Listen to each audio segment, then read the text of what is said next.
ጥያቄ አለኝ። ሰላም ደህና ነኝ አልሐምዱሊላህ። እሺ ጸጋው የበዛልህ ሰላም እንዴት ነህ? ጸጋና ሰላም ይብዛልህ። ከራ አንዴ ክርስቲያን አስቀደሙት። እሺ መርሐባ ጌታ ይመስገን። አንተ እንዴት ነህ? አለን። እንዴት ነህ? አለን። እሺ ጥያቄ አለ? እሺ ጥያቄ ምንድን ነው?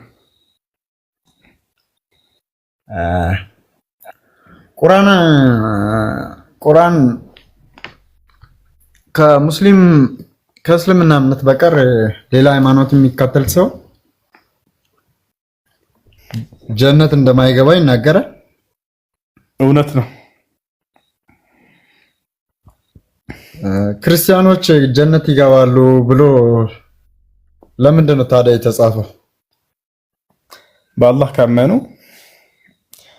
በአላህ ሱብሓነሁ ወተዓላ ካመኑ እንዲሁም ክርስቲያን፣ አይሁድ፣ ማንኛውም እምነት ባለቤት በአንዱ አላህ ካመነ ብሎ መስፈርት አስቀምጠ ክርስቲያኖች የጀነት ይገባሉ ሳይሆን አንብበው ሙሉውን ምን እንደሚል ኢነል ለዚነ አመኑ ሚላን ወለዚነ ሃዱ ወነሳራ አሳቢኢነ መን አመነ ቢላሂ ወልየውሚል አኺር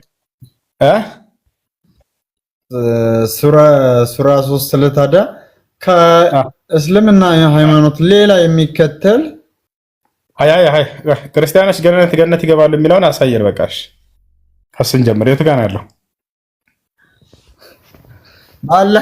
በአላህና በመጨረሻው ቀን የሚያምኑ ክርስቲያኖች፣ አይሁዶች እሺ ገነት ይገባሉ የሚለውን አሳየን። ምንዳቸውን በመጨረሻው ቀን ምንዳቸውን ያገኛሉ ይላል። ገነት ይገባሉ ይላል። ምንዳቸው ማለት ምን ማለት ነው? ገና ልትጠይቀኝ ነው እንዴ? ቀደም ተናግረን ነበር። እንዴቱ ጋር ገነት ይገባሉ የሚለው? በመጨረሻው ቀንና በአላህ የሚያምኑ አይሁዶችና ክርስቲያኖች ምንዳቸውን ያገኛሉ ይላል። ምንዳን ታገኛለህ? ታዲያ ገሃነም ማለት ነው። ምንዳ ማለት ምንድን ነው? ገሃነም ምንዳ ማለት የሥራ ዋጋ ማለት ነው። የሥራ ዋጋ ማለት ነው ምንዳ ማለት ሌላ ነገር እኮ አይደለም። የሥራ ዋጋ ማለት አክሊል ነው ማለት ነው። የሥራ ዋጋ ማለት ለክህደትህ ዋጋ ታገኛለህ። ገሃነም ማለት ነው ገሃነም ታገኛለህ ማለት ነው።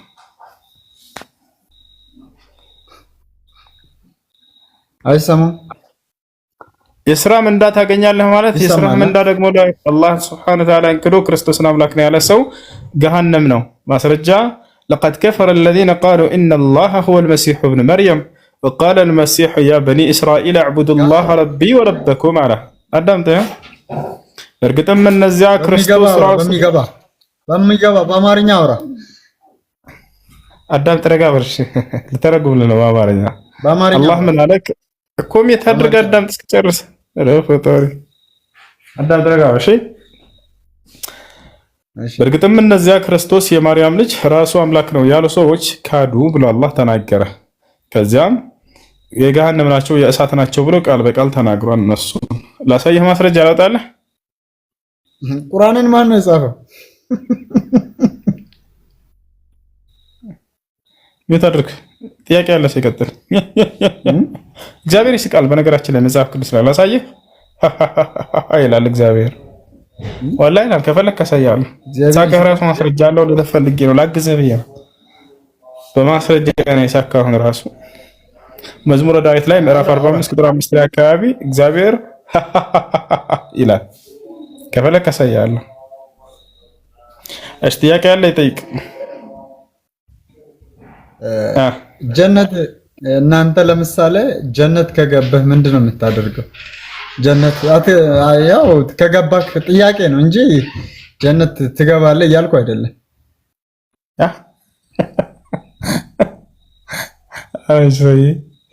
ዛሬ እሑድ ነው እንዴ ልጆች? አይደለም። ቀኑ ንገረኝ። ዛሬ እሑድ ነው አይደለም? ቀን ዝም ብለህ ዛሬ ቀኑ ጁማ ነው። እሑድ ቁብጠላ ስለጋ ሰማይና ምድሩ ሲዞርብኝ ነጋ አለፋ እንጂ እሺ ቤት አድርግና ከላይ ያለው ክርስቲያን ሰላም እንዴት ነህ? ቤት አድርጋ እንደ ትልቅ ሰው ሆናቸው። ደህና አደርክ? እንዴት ነህ? ደህና ውላ ኦኬ እሁድ ባይሆንም የገና እንዴት ነህ? ዛሬ ገና ነበር አይደለ? ማን ነበር ስሙ? ይቅርታ ዛሬ ገና ነበር አይደለ? አዎ። ስንት እንትን ጠጣህ? አልጠጣህም ዛሬ የገና? አዎ እኔ አልወድም። በጣም ጥሩ። እሺ ጳውሎስ ጠጡ ስላለ ነው። እሺ ጳውሎስ ጠጡ ብሏል፣ እግዚአብሔርም ጠጡ ብሏል። ችግር የለውም። ምን ትላለህ?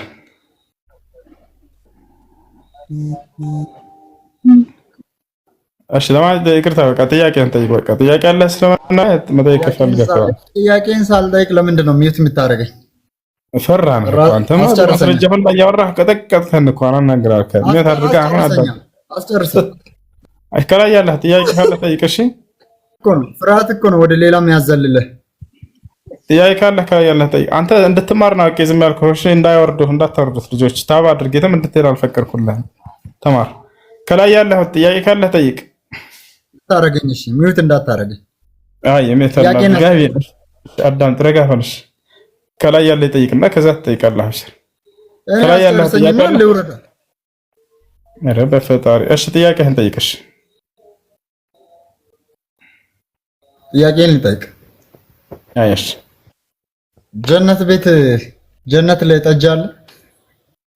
ምን አይነት ጠጅ? ከዚህ ቁርአን ላይ ያው ጠጅ አለ ይላል። ከዝንጅብል የተዘጋጀ ጠጅ አለ እኮ። ምን አይነት ጠጅ? ልክ መጽሐፍ ቅዱስ ላይ እንዳለው አስካሪ ከሆነ የለም። እሱ ያለው መጽሐፍ ቅዱስ ላይ ነው። ከፈለክ አሳያለሁ። መጽሐፍ ቅዱስ ላይ አዎ፣ አስካሪ መጠጥ ይጠጡ ነበር፣ ነብያቶች ይሰክሩ ነበር ይላል መጽሐፍ ቅዱስ። የእግዚአብሔር ነብያቶች ቁርአን ላይ እኮ ነው። እኔ ስለ መጽሐፍ ቅዱስ አይደለ የጠየቅኩ ያለሁት ስለ ቁርአን ነው። ቁርአን ላይ ንጽጽር ቤት ነው የመጣኸውና አይደለ? አሁን እያነዛዘርክ እንትን አልኩልህ። አስካሪ ወይንስ የማያሰክር አልኩህ። ገብቶሃል? ይሄንን ራሱ ማወቅ አልቻልክም። አስካሪ መጠጥ ፈልገህ ከሆነ የለም፣ በሰማይ ላይ በፍጹም አስካሪ ጠጅ የሚባል ነገር የለም። ጠጅ ማለት የሚጠጣ ነገር ማለት ነው። ይሄ መጠጥ ይባላል። ይሄ ውሃ ግን አስካሪ ነው አይደለም። ልክ እንዲህ አይነት ማለት ነው። እንደ ለምሳሌ ያክል በመጽሐፍ ቅዱስ ላይ ያለው ግን ጠጅ አስካሪ ነው እያልኩህ ነው። እግዚአብሔር የፈቀደው ኢየሱስ ክርስቶስ እንዲሁ ህዝቡን ያጠጣ። የትኛው ሱራ 43 ምን ይላል? ናሻ አውጣና አሳየን። ትልቁ ላይ ና ታሳኝ። አንብብልኝ። አሻጠን እኮ ምንድነው እዚያ ጋር ያለ? አንብብልኛ። ቁርአን የምትጠቀሙ ነው። ከማንበባችን በፊት እኮ አስካሪ መጠጥ አለ ይላል እዚያ። እናነብላለን፣ ችግር የለም። እሱ አስካሪውንና አለማስከሩን ያው ቁርአን ላይ ስለተጻፈ ቁርአኑን የጻፈው ስለሚያውቀው እኛ ግን ጥያቄን በአግባቡ ብትመልስ። አስካሪ መጠጥ ይላል ላይ ለማያልከው ነው መልስና ከዚያ እናነብልሃለን። ችግር የለውም። አንተ የፈለግከው አስካሪ መጠጥ ከሆነ ንገረን፣ ችግር የለውም።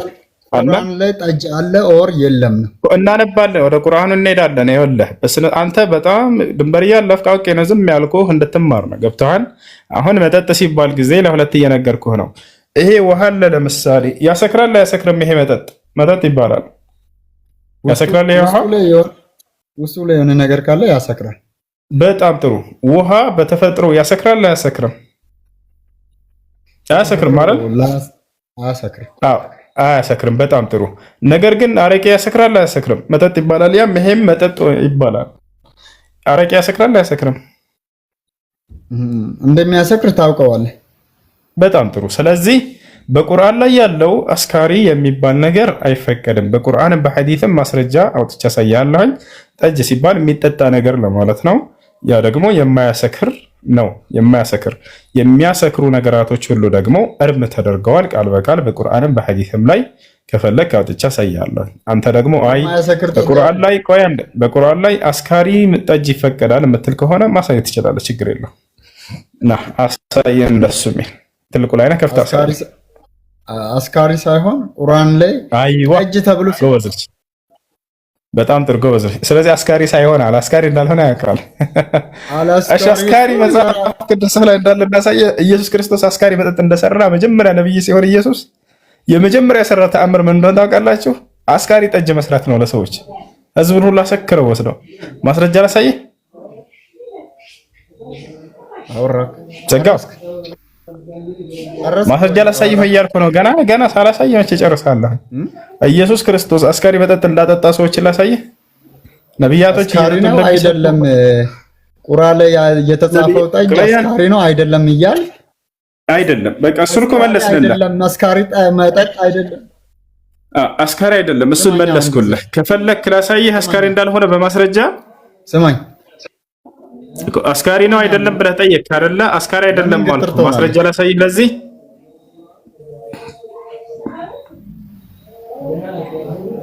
እየጠበቅኩ ነው። ላሳይህ ወይ ማስረጃ? ሌሎች ስላሉ እንድናስተናግዳቸው ፈጠን በል። አስካሪ እንዳልሆነ ላሳይህ ወይ ማስረጃ እያልኩህ ነው። ምን ትላለህ?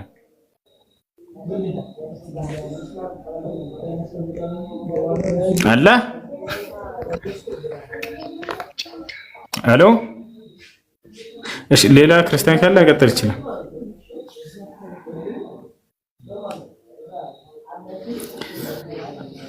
እሺ ሐዲስን የጻፈው ሲሞት ክርስትናን ተቀብሏል አለ። ይሄ ደግሞ ከታች ወላሂ ተጫወቱባችሁ እኮ ምን ይሻላችኋል? እሺ ማንኛውም ጥያቄ ያለ ካለ ይጠይቅ። እሺ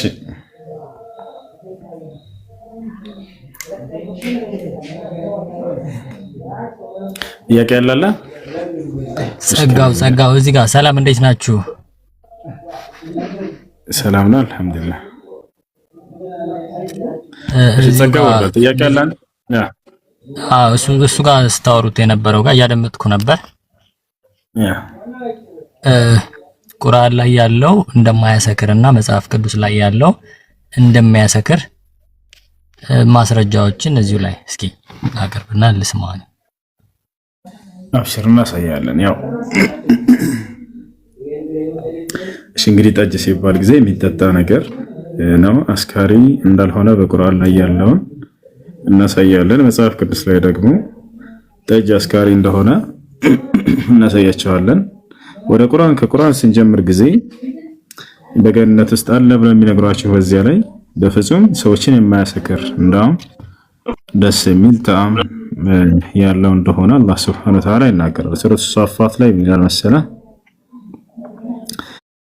ያ እነዚህ ጋር ምን ይላል? ምን አለ? ስትሰሩትም የነበራችሁትን እንጂ ሌላን አትመነዱም አለ። በቀጣዩ ዓለም ማለት ነው። ግን ምርጥ የሆኑት የአላህ ባሮች ቅጣትን አይቀምሱም አለ። የመንዳው ቀን ምርጥ የሆኑ የአላህ ባሮች ቅጣትን አይቀምሱም ካለ በኋላ እነዚያ ለእነርሱ የታወቀ ሲሳይ አላቸው አለ። ፍራፍሬዎች አሏቸው እነርሱም የተከበሩ ናቸው አለ። በድሎት ገነቶች ውስጥ አለ አማኞች ገነት እንደሚገቡ አረጋገጠ አላህ Subhanahu Wa Ta'ala። በድሎት ገነቶች ውስጥ ይኖራል ካለ በኋላ ፊት ለፊት የሚተያዩ ሲሆኑ በአልጋዎች ላይ ምን ይላል? ይንፈላሰሳሉ እንደፈለጉ መሆናቸውን በዚያ ውስጥ እንዳሻቸው ጸጋ እንደሚያገኙ የገለጸ ነው። እሺ አሁን እዚህ ቦታ ነው ስለሚጠጣ ነገር የተናገረው። በደንብ ተከታተሉ። አስካሪ እንዳልሆነ ስነግራችሁ ነበር በማስረጃ። ያው ምን ይላል? ከሚመነጭ ወይን ጠጅ በዚያ ብርጭቆ በእነርሱ ላይ ይዞርባቸዋል አለ። ነጭ ሲሆን የመጠጡን አይነት ገለጸው። ለጠጪዎች ምን የሆነ ጣፋጭ ከሆነ ብሎ ተናገረ። ከዚያ ቀጥሎ ምን አለ? በእርሷ ውስጥም ምታት የለባትም። ያ ማለት የራስ ምታት የለበትም። ያ በሚጠጣው ውስጥ ምንም አይነት እንትን የአእምሮን መታወክ እንደማያደርስ ገለጸ። ከዚያስ እነርሱም ከእርሷ የሚሰክሩ አይደሉም አለ። አላሁ አክበር። ምን አይደሉም? ከዛች ከምትጠጣዋ የሚያሰክር እንዳልሆነ ገለጸ። ነገር ግን መጽሐፍ ቅዱስ ላይ ስንመጣ ጊዜ ጠጅ አስካሪ ነው፣ ነብያቶች እየጠጡ ይሰክሩ ነበር። እንመልከተው። ለዚህም ነው ኮሜንት ላይ አንድ ክርስቲያን ልጅ እንደ መጽሐፉ ጠጅ ሆኖ የማያሰክር አለ እንዴ ብሎ ተደንቆ ተናግሯል። አሁን እንደ መጽሐፍ ቅዱስ ያውና ጠጅ አስካሪ ነው። ነብያቶች ማን ነው የአምላክ ሰዎች እየጠጡ ይሰክሩ ነበር። እሺ ለምሳሌ ስንመለከት ጊዜ ምን ለመሰለ ያውና ኦሪት ዘፍጥረት ላይ ምዕራፍ 9 ከቁጥር 20 እንመልከተው። ኦሪት ዘፍጥረት ምዕራፍ 9 ከቁጥር 20 ላይ ምን ይላል?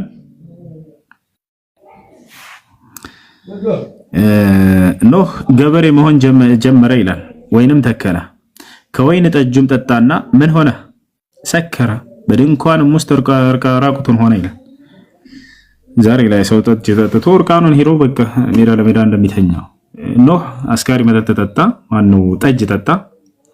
ያንን ጠጅ በጠጣ ጊዜ ምን ሆነ ይላል? ሰከረ ይላል። ኢየሱስ ክርስቶስ ዮሐንስ ወንጌል ምዕራፍ 2 ላይ ሰርግ በተጠራበት ጊዜ ለህዝቡ ወይን ጠጅ እንደሰራ ታውቃላችሁ አይደል? በደንብ አድርጎ ሰራላቸው፣ ያንን አጠጣቸው ለህዝቡ። ዲያቆን ሄኖክ በቪዲዮ በከፍትላችሁ ምን ይላል? ኢየሱስ ክርስቶስ የዛኔ በሰርጉ ጊዜ የሰራው ወይን ጠጅ አስካሪ ነው ብሎ ቃል በቃል ይናገራል።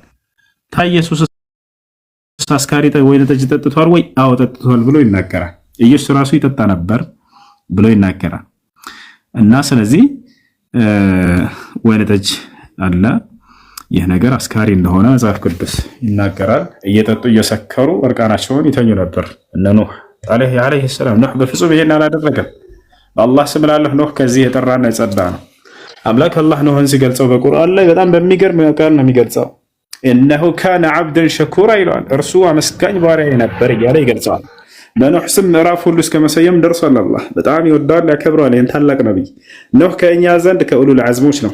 ኡሉል ዐዝም ማለት 5 ነቢያት አሉ። ከነቢያት ሁሉ ማንም ደረጃቸውን የማይደርስባቸው ከነዚያ መካከል ኖህ አለበት። አላህ በቁርአን ላይ ሲናገር ኢዝ አኸዝና ሚነ ነቢይነ ሚሳቀሁም ወሚንከ ወሚን ኑሕን ወኢብራሂመ ወሙሳ ወዒሳ ብን መርየም ወአኸዝና ሚንሁም ሚሳቀን ገሊዛ ይላል። ሙሐመድ ሆይ ከነቢያቶች ሁሉ ቃል ኪዳንን ባያስኩኝ ጊዜ አስታውስ ይላል። እንዲሁም ደግሞ በተለይ ከአንተ ከአብርሃም፣ ከሙሴ፣ ከኖህ፣ ከመሲሁ ከእናንተ ከአምስታችሁ ከባባድ የሆነን ቃል ኪዳን ይዣለሁኝ እያለ ይናገራል። እነዚህ ታላላቅ ነቢያቶች ማንም ደረጃቸውን አይደርስባቸውም እያለ አላህ ይገልጻቸዋል። እዚያ መጽሐፍ ቅዱስ ላይ ደግሞ ሰካራም ነበሩ ይለናል። ኖህ ይጠጣል፣ ይሰክራል፣ እርቃኑን ይተኛል እንደ መጽሐፍ ቅዱስ። ታዲያ ይህ መጽሐፍ የአምላክ ሰዎችን አዋርዷል ነው የሚባለው ወይንስ ምንድን ነው? ኖህን አሁን አርአያ አድርጎ የሚወስድ ሰው አለ? የጠጅ ጠጭ ሰው ካልሆነ በስተቀር ለምንድን ነው ለአርአያነት ብቁ አይደለም? አምላክ የሚያናግራቸው አምላክ ቃሉን የሚገልጥላቸው የአምላክን ሕግና ስርዓት የሚሰብኩ ሰዎች አርአያ ሆነው ሳይገኙ ሲቀሩ መጽሐፉ ላይ በዚህ ጊዜ መጽሐፉ እንደተበረዘ የምትረዱት በዚህ ነው። አርአያ እንዲሆኑ እንኳን ብቁ እንዲሆኑ እንኳን አላደረጋቸው መጽሐፍ።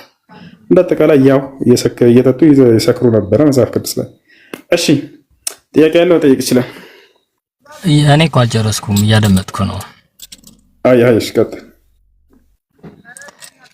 ምታት የለበትም የሚለው ከዚህ ሌላ ማስረጃ የለም። ይሄ ብቻውን ገላጭ አይደለም።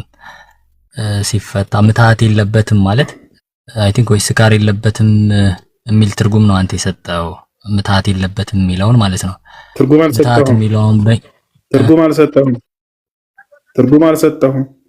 ሌላ መግለጫ የለውም ያልክ ራስህን አውቀህ እየደፈንክ ነው። ከትናንትና ጀምረህ እያየኸው ነው። የማያሰክር ብሎ እየተናገረ ቃል በቃል እያየኸው የማያሰክር የሚለውን አሳየኝ አልክ። እንደማያሰክር ቃል በቃል አሳየኸው። የመጽሐፍ ቅዱስ የለበት የሚለውን ተወሻ አልተቃወምኩም። ነው ቁርአን ላይ ነው እያልኩኝ ያለሁት። ቁርአን ላይ ራሱ የማያሰክር የሚለውን ቃል በቃል አሳየኸው እኮ። ምታት የለበትም። አላየኸውም? ደግሜ ላሳይ። ምታት የለበትም። በቃ አንዱ ላሳይ። በቃ እሺ፣ የማያሰክር የሚለውን ላሳየህ። ስላላየኸው ነው ማለት ነው። ላሳይ ይኸውና በእርሷ ውስጥም ምታት የለባትም ካለ በኋላ እነርሱም ከእርሷ የሚሰክሩ አይደሉም አለ። አየሁት። የሚሰክሩ አይደሉም። እሺ ቅድም ይኸኛውን ከእርሷ አይሰክሩም የሚለውን ክፍል አላየው ነበር። እሺ ይቅርታ። በቃ ያየኸው መስሎኝ። ሌላ ጥያቄ ልጠይቅና ሌሎች ሰዎች እድሉ ልልቀቅ። እሺ ትላንት አጋጣሚ አሁን ጸጋውን ብዙ ታግሰዋል፣ እንዲማርም እድሉ ሰጥተዋል። እኔን ግን ተሎ ነው አንከልክል ያስወርድከኝ ማለት ይቻላል። እሱ ልክ አይደለም ብዬ አስባለሁ። ምክንያቱም በትዕግስት ሰዎችን የማስተማር የመምከር፣ የመመለስ ኃላፊነት የአስተማሪዎች ስለሆነ ማለት ነው። እና ስለ ዘካሪያ በቤተል መቅደስ ያገለግል እንደነበር ቁርአን ላይም አለ፣ መጽሐፍ ቅዱስም ላይም ተጠቅሷል። እና ዘካሪያ ያገለግል የነበረው አገልግሎት ምን ነበር? በዛን ዘመንስ የነበረው ቤተ መቅደስ ምን አይነት ቤተ መቅደስ ነበር?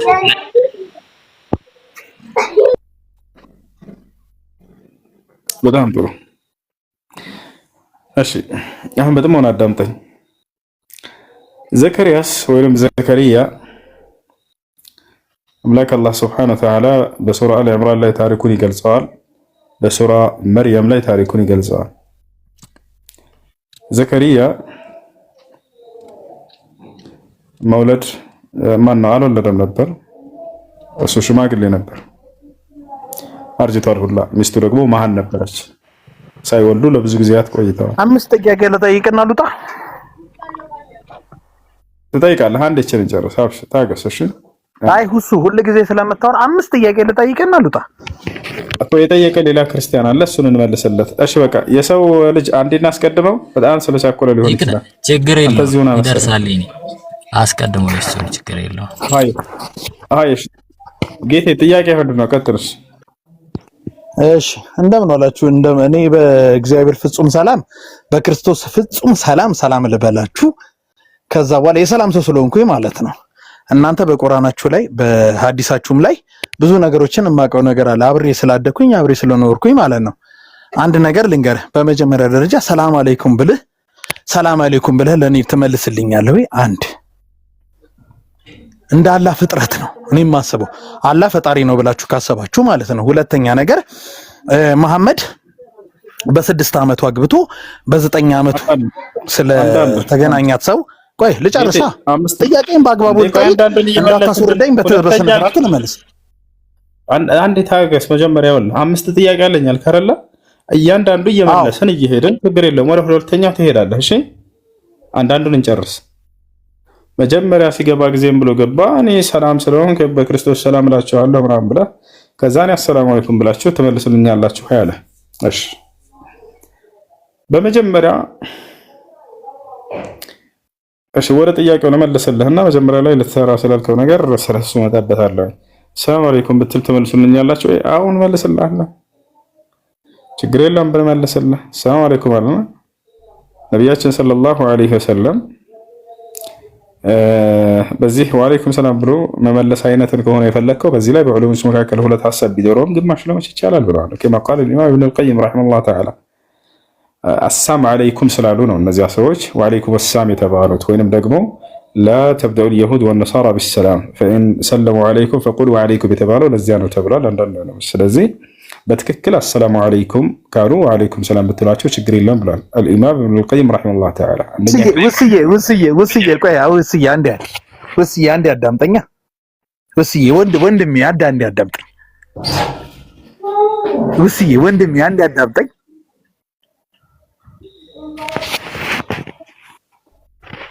ታዳምጠኛለህ? አላዳምጠም። እሺ አንተ ቀጠል። በቃ ካላዳመጥከኝም አንተ አውራ። ይሄው እኔ ሚዩት ላድርግ። ጥያቄ ጠየቅክ አይደለ? እስኪመለስ ለምን አታዳምጥም? ጠየቅክ አይደለ? ታገስ። አላዳምጠኝ እኮ አይደለማ። ጥያቄን አልጨረስኩም። አንተ እኮ ጥያቄን ሳልጨርስ ልመልስልህ ነው የምትለኝ እኮ። አንድ ጥያቄ ጠየቅክ፣ ወደ ቀጣይ ጥያቄ ትሄዳለህ። መጀመሪያ እንድጨርስልህ ብዬ ነው። እሺ መቼ ጨርሼ ወንድሜ? መቼ ጨረስኩኝ አባ? አንደኛው ጥያቄ ከዛ በኋላ ሰላም ማለት ይቻላል ትመልሱልኛላችሁ እኮ። እሺ አንደኛው ጥያቄ እንደ 5 ጥያቄ አለኝ አልኩህ እኮ። እኔ ያለኝ ጥያቄ ውስዬ አንድ አዳም የመጀመሪያው ጥያቄ እኔ ያለኝ ጥያቄ ስንት ዓመትህ ነው? ገብቶኛል፣ ተረድቻለሁ። ግን እኔ ናችሁ አንዴ ያስብ። አንዱን ጥያቄ እየመለስን ወደ ቀጣዩ ትሄዳለህ አልኩህ እኮ። ታገስ። እሺ ተረድቻለሁ እኮ። እስኪ አንዴ አዳምጠኝ። ምንድን ነው የተረዳኸው? እስኪ ንገረኝ። አንዴ አዳምጠኝ። ይኸውልህ ምንድን ነው የተረዳኸው? ንገረኝ እስኪ። እሺ ላዳምጠኝ። አሁን እኔ ደግሞ አንድ ነገር ልንገርህ። አንተ ለጠየቀኝ ጥያቄ አንድ ጥያቄ ትጠይቀኛለህ፣ መልስ እሰጥሃለሁ አልከኝ። እሺ አልኩህ። ግን ጥያቄን ሳልጨርስ መልስ ብትሰጠኝ ትርጉም የለውም ነው። እሺ የመጀመሪያው ጥያቄ ምን ነበር ያልከው? ጠይቅ። እሺ በቃ አሁን ትልቅነትህን የማስተዋለው እኔ ባደግኩባቸው ማህበረሰቦች ሰውን ማሳሳት ሳይሆን አዳምጠኛ። አዲስዬ ልጨርስና እኮ ነው ይዘጋለሁ እኮ ሚዩት አደርጋለሁ። እኔ ጨዋ ነኝ። እኔ ሚዩት አደርጋለሁ። ጠየቅክ እኮ ይሄውልህ፣ ሰላምታ ብላችኋን ትመልሱልኛላችሁ። ይሄ አንደኛው ጥያቄ ነው አልክ። ሁለተኛው ጥያቄ ስትል ቆይ አንዱን እንመልስልህና ወደ ሁለተኛ ትሄዳለህ አልኩህ። አንዱን እኔ መመለስ ጀመር። ቆይ ማለት ጀመርክ። ስለዚህ አንዱን እንመልስና የመጀመሪያው አላልኩም። ቆይ እቺ ብልጣብጥነቷን ተዋትና ፖለቲካን ተዋትና አሁን እኔ አንዴ ለመጨረሻ ጊዜ ትክክለኛውን ጥያቄ ልጠይቅህና ልክ አንድ ጥያቄ በአንድ ጥያቄ ነው የምትመልስልኝ የሚለውን አመለካከት ስረዳ በአግባቡ ትመልስልኝ፣ ችግር የለውም። አይሽ ጥያቄ እኔ አሁን ጥያቄህ እባክህ ጥያቄህ ግባ ወሬው። ጥያቄ ምንድን ነው? እሺ እኮ ልጨርስላ እኮ አዳምጠኝ። ካላዳመጥከኝ እንዴት እገባለሁ?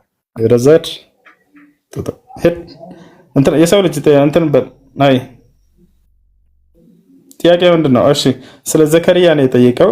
ዘከሪያ ዓለይሂ ሰላም በጊዜ የነበረ ቤተ መቅደስ ብሏል።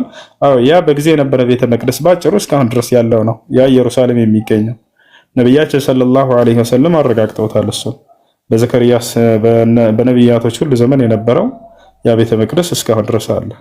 ገብቷል አይደለ? በዚያ ነው ዘከሪያስ ስራው ምን ነበር ከተባለ አንዱን አምላክ አላህን በብቸኝነት የሚገዛና ወደ አላህ የሚጠራ የሆነ ከነቢያቶች መካከል አንድ ነብይ ነው። እርሱ አላህ ሱብሓነሁ ወተዓላ በቁርአን ላይ ይጠቅሰዋል። ስለዚህ ዘከሪያ ያ ነው። ሌላው ስራው ምን ነበር ከተባለ ማርያምን ተንከባክቦ ያሳደጋት እርሱ ነው፣ ዘከሪያስ ነው። አላህ በቁርአን ላይ ሲናገር ወከፈለሃ ዘከሪያ ይላል። ማርያምንም ዘከሪያስ ተንከባክቦ አሳደጋት እያለ ቃል በቃል ተናግሯል። ዘከሪያስ ሌላው ነገር ምንድነው? እርሱ አርጅቶ ሚስቱ ደግሞ መሃን ሆና ሳይወልዱ ለብዙ ጊዜያት ቆይተው ነበር። መጨረሻ ላይ አላህ ሱብሓነሁ ወተዓላ ለዘከሪያስ ልጅን ሰጥቶታል፣ እንዲወልድ አድርጎታል። ዘከሪያስን በጣም ተደነቀ። ሚስቴ መሃን ነች፣ እኔ ሽማግሌ ነኝ፣ እንዴት እንወልዳለን ጌታዬ ብሎ ጠየቀ። ይህ ለአላህ የሚሳነው አይደለም ብሎ መልአኩ ጅብሪል ወይንም ገብርኤል ነገረው። ከዚያም ልጅን ወለደ ማለት ነው። እርሱ ማንን ወለደ? ያህያ ወይንም ዮሐንስ የሚባለውን ልጅ ወለደ ማለት ነው። ገብታችኋል? ዮሐንስም ከነቢያቶች መካከል አንድ ነብይ እንደሆነ አላህ ሱብሓነሁ ወተዓላ በቁርአን ላይ ወነቢይን ሚነ ሷሊሒን ብሎ ገለጸው። ከደጋጎቹ ከነቢያቶች መካከል ነው ብሎ አላህ ሱብሓነሁ ወተዓላ ገለጸው። ይሄ ነው ባጭሩ ታሪኩ ማለት ነው። እና ይህ ነው هذا هو ዘከሪያ፣ ይህ ነው ዘከሪያ ብሎ ማለት። መርየም ዓለይሃ ሰላምን ተንከባክቦ ያሳደጋት ይህ ታላቅ ሰው ነው። ዘከሪያ ከጻድቆች መካከል ጻድቅ ነው። መርየምም ልክ እንዲሁ ከጻድቃን መካከል ጻድቅ ነች። እርሷ ልክ እንዲሁ ልጇም መሲሁ ጻድቅ ነው። የማርያም እናት ጻድቅ ነች። የማርያም አባቷ ራሱ ጻድቅ ነው። አላህ በቁርአን ላይ ከመረጥኳቸው ሰዎች መካከል ብሎ የማርያምን ቤተሰቦች እንዳለ አንስቷቸዋል። ይሄ ነው። እሺ የሰው ልጅ ጥያቄ ካለ ቀጥል። ሌላ አንድ የሳትከው አለ። በቤተ መቅደሱ ውስጥ ይሰጥ የነበረው አገልግሎት ምን አገልግሎት ነበር? በዛን ወቅት ማለት ነው። ቤተ መቅደስ ነበር። በቤተ መቅደሱ ምን አይነት አገልግሎት ነው ይሰጥበት ነበር? አምልኮ ለአላህ ስብሐነሁ ወተዓላ አምልኮ። ከአምልኮ መካከል ትልቁ የአምልኮ ስርዓት ለአንዱ አምላክ ለአላህ ሶላትን መስገድ። ማስረጃ ሁናሊከ ደዓ ዘከሪያ ረበሁ ይላል። በዚያም በቤተ መቅደሱ በዚያ በውስጡ ዘከሪያስ እኔ ጌታን አላህን ለመነ ይላል። ቃለ ረቢ ሀብሊ ሚን ለዱንከ ዙርየተን ጠይባ፣ ጌታዬ አላህ ሆይ ከአንተ ዘንድ የሆነ ጥሩ ዘርን ለግሰኝ ስጠኝ ብሎ ለመነ። ኢነከ ሰሚዑ ዱዓ፣ አንተ ጸሎትን የምትሰማ ይሁን ከአምላክ ነህና ይላል። በዚያ ውስጥ ጸሎት ያደርግ ነበር፣ ያ ማለት ዱዓ ያደርግ ነበር፣ ለአላህ ይሰግድ ነበር። ቀጥሎ ምን አለ? ፈናደትሁ ልመላኢከቱ ሁወ ቃኢሙን ይሰሊ አለ። እርሱም ሶላት ለአላህ እየሰገደ ሳለ መልአኩ ገብርኤል መጥቶ አናገረው ይላል። ስለዚህ ቤተ መቅደሱ ምን ነበር ከተባለ በነቢያቶች ሁሉ ዘመን ነቢያቶች ሁሉ ለአንዱ አምላክ ለአላህ ሶላትን የሚሰግዱበት፣ ጸሎትን የሚሰሩበት፣ የአምልኮ ስርዓትን ሁሉ የሚሰሩበት ቤተ አምልኮ ነበር። ይሄ ነው። እሺ ያንን የጸሎት ስርዓትን አምልኮ ማን ነው ያዘጋጀው የጻፈው? ምናልባት ከሙሴ ጋር ምን ያክል ግንኙነት አለው? በዛን ሰዓት ይሰራ የነበረው ጸሎት ከሙሴ ጋር ምን አይነት ግንኙነት አለው?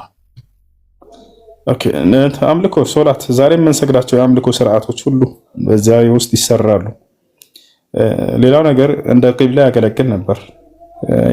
ዛሬ ለምሳሌ እኛ ወደ መካ አቅጣጫ ዞረን እንሰግዳለን አይደለ? የሰው ልጅ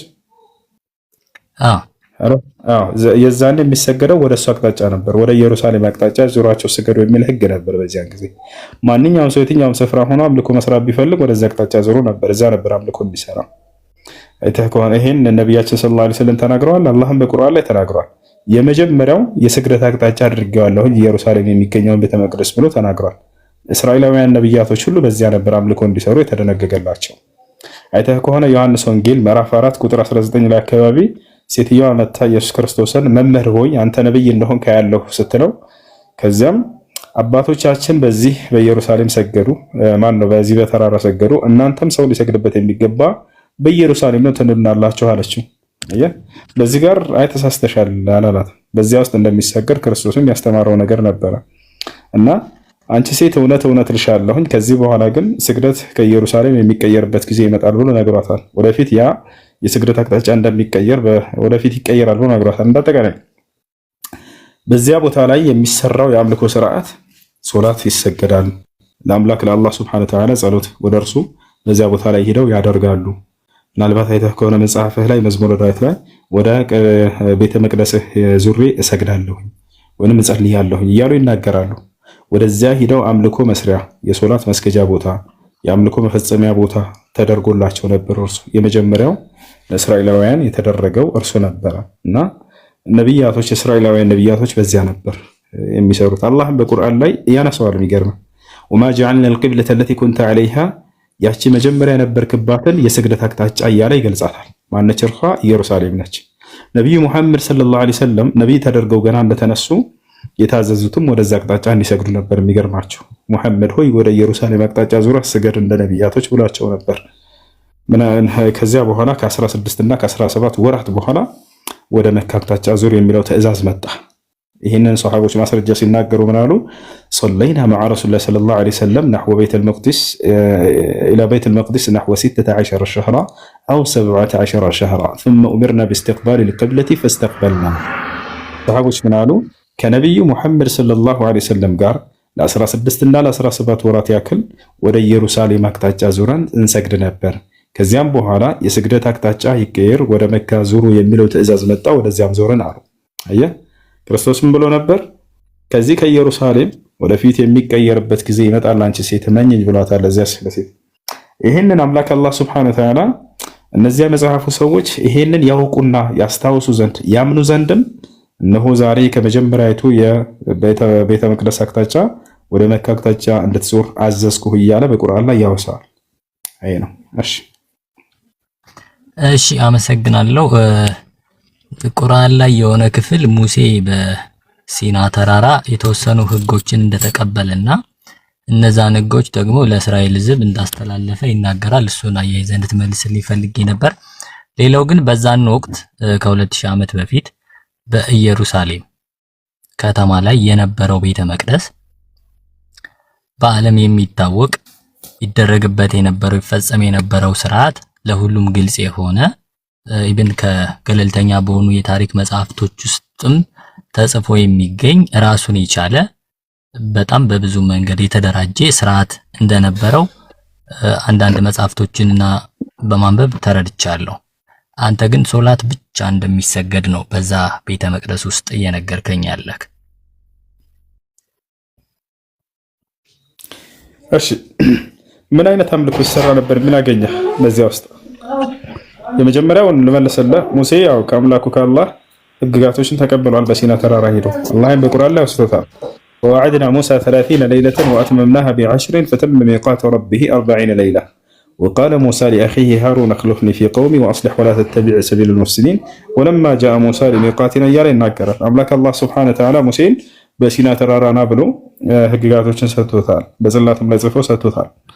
ወከተብና ለሁ ፊል አልዋህ ይላል። በሰሌዳውም ላይ ጻፍኩለት እያለ ይናገራል። ሚን ኩል ሸይ ከሁሉ ነገር አላህ ሱብሓነሁ ወተዓላ ሙሴን በዚያ በተራራ ላይ አናግሮታል፣ በድምፁ ተገልጦለታል። ወለማ ጃአ ሙሳ ሊሚቃቲና ወከለመሁ ረቡሁ ቃለ ረቢ አሪኒ አንዙር ኢለይክ ይላል። ጌታ አላህ ሱብሓነሁ ወተዓላ ለሙሴ በቃሉ ተገልጦለት በድምፁ ተገልጦለት አናግሮታል። ህግጋቱንም በዚያ ላይ በጽላቱ ላይ ጽፎም ሰጥቶታል። እሺ ሲሰራ የነበረበት የአምልኮ ስርዓት አለ ያልከው ምንድን ነው ያገኘው?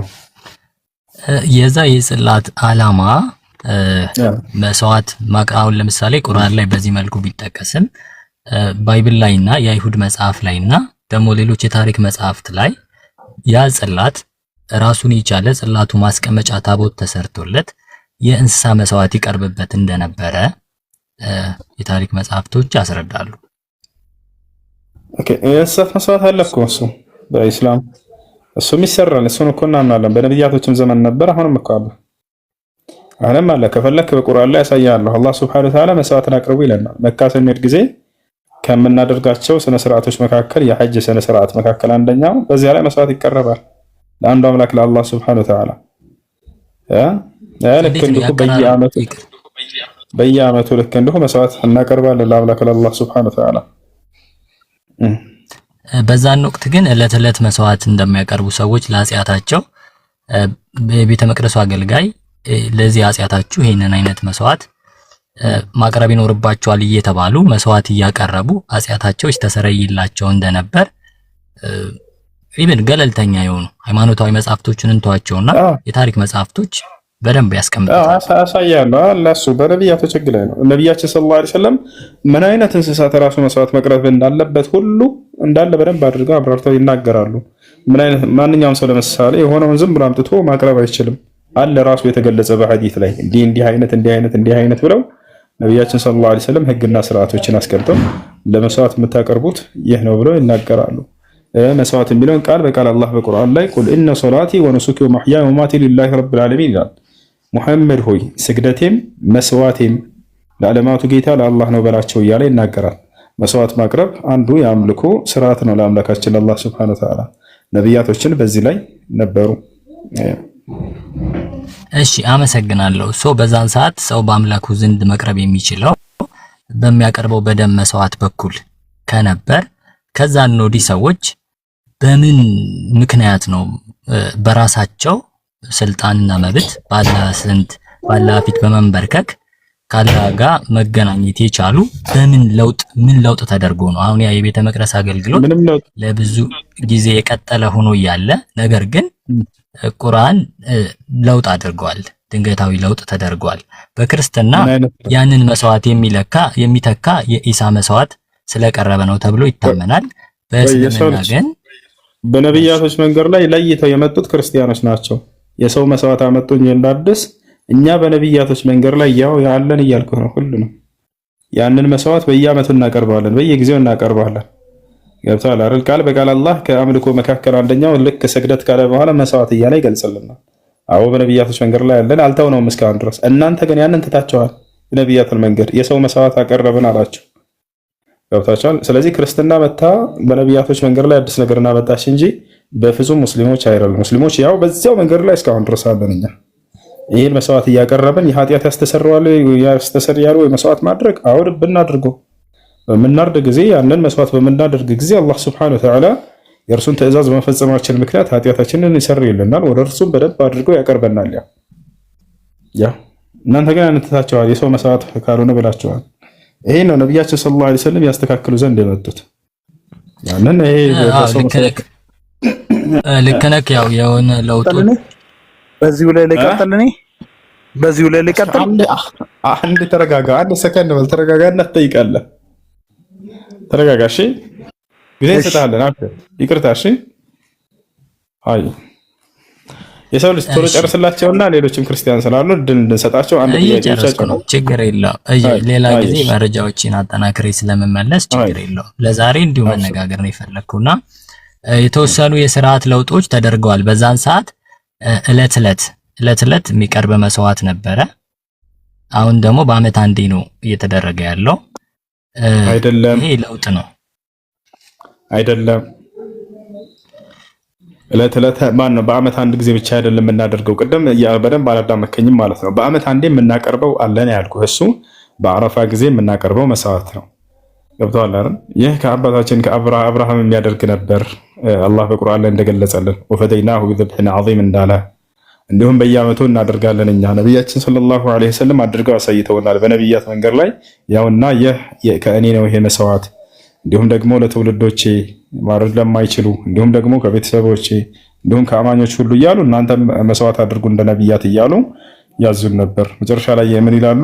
ወኢነላሃ አመረ አልሙእሚኒነ ቢማ አመረ ቢሂል ሙርሰሊን ይላሉ።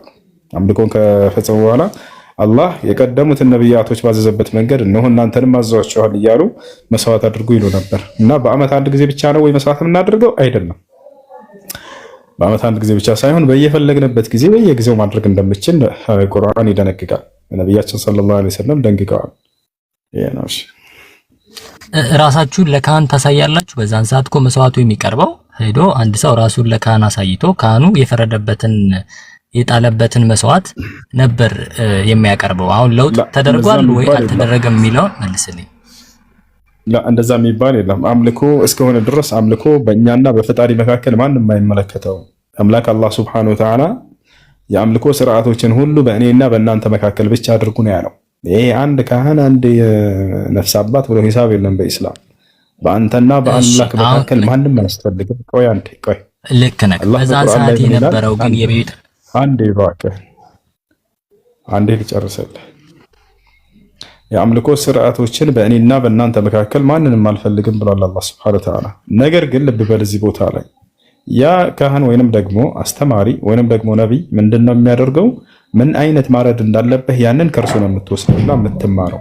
እንዲህ አላችሁ ሆይ አይነት ጥያቄ። አዎ ነቢያችን ሰለላሁ ዐለይሂ ወሰለም ስለ እኛ ስለ ሁላችንም የአላህ ተወካይ ናቸውና ነቢዩ ሰለላሁ ዐለይሂ ወሰለም ምን አይነት በግና ፍየል ማረድ እንዳለብን በሐዲስ ላይ ቁጭ አድርገው ነግረውናል። እነዚያን አንድ ያስቀምጠው ሄደዋል።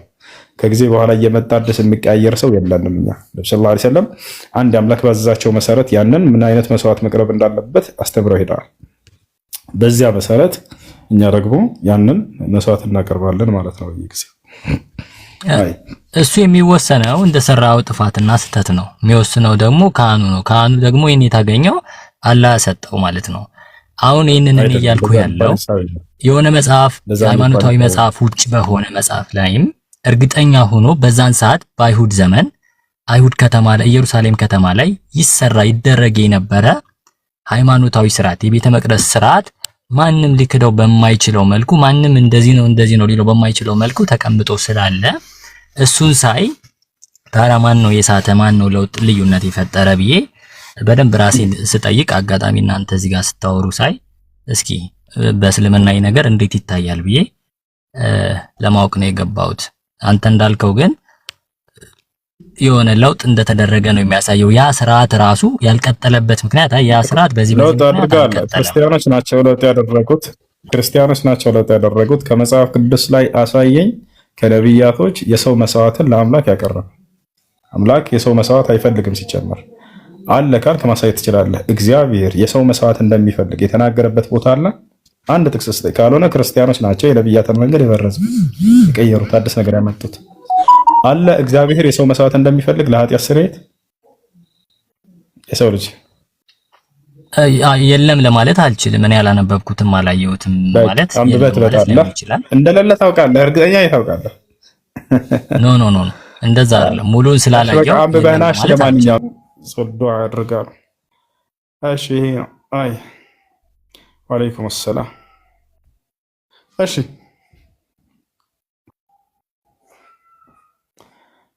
ኦኬ ልቀጥል። እሺ ከላይ እሱን አስቀድሙት። ኤልያስ ክርስቲያን ከሆንክ ተቀደም፣ ካልሆንክ በተራ ይጠይቁ። ሰላም አለይኩም። ወአለይኩም ሰላም። ሙስሊም ነኝ። ይቅደሙ በቃ በተራ። እሺ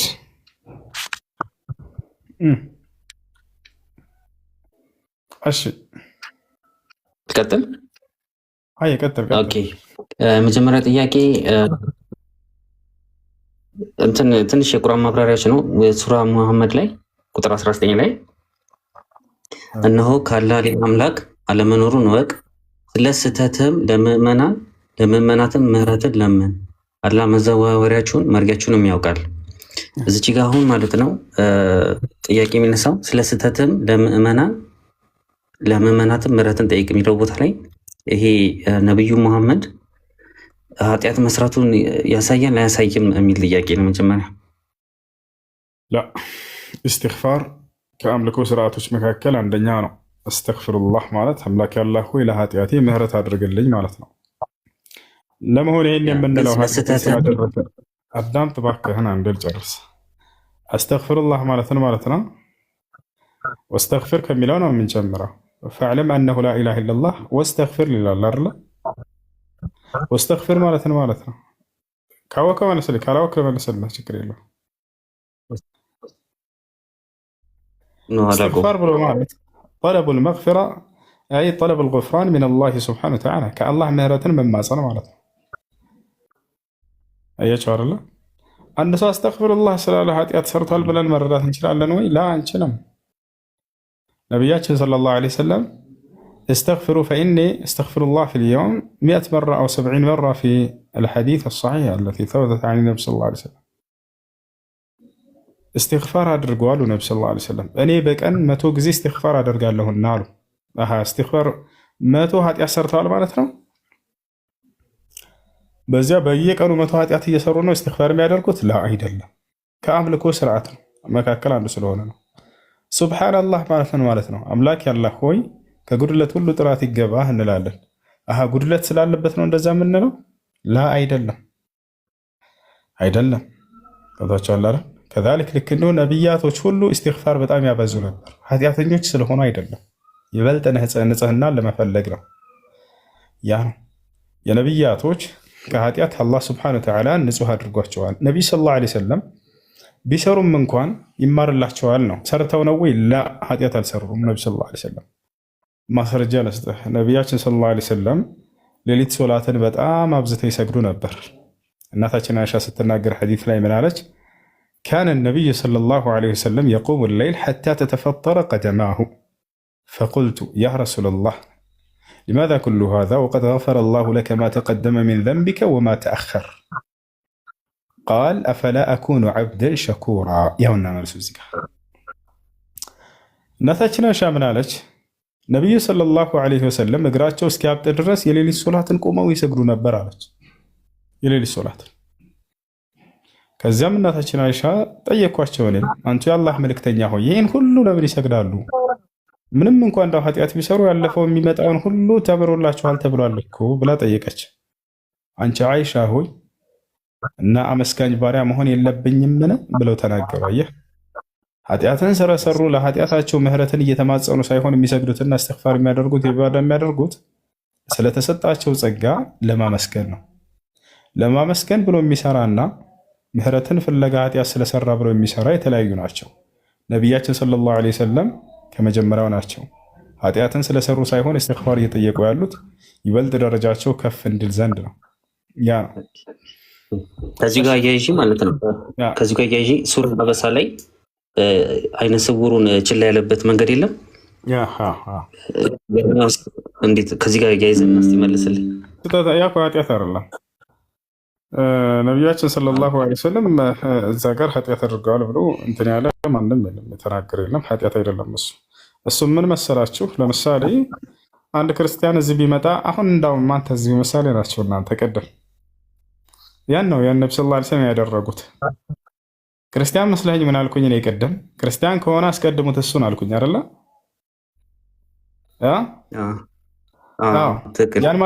ያን ማድረግ ትክክል ነው ወይስ ስህተት ነው?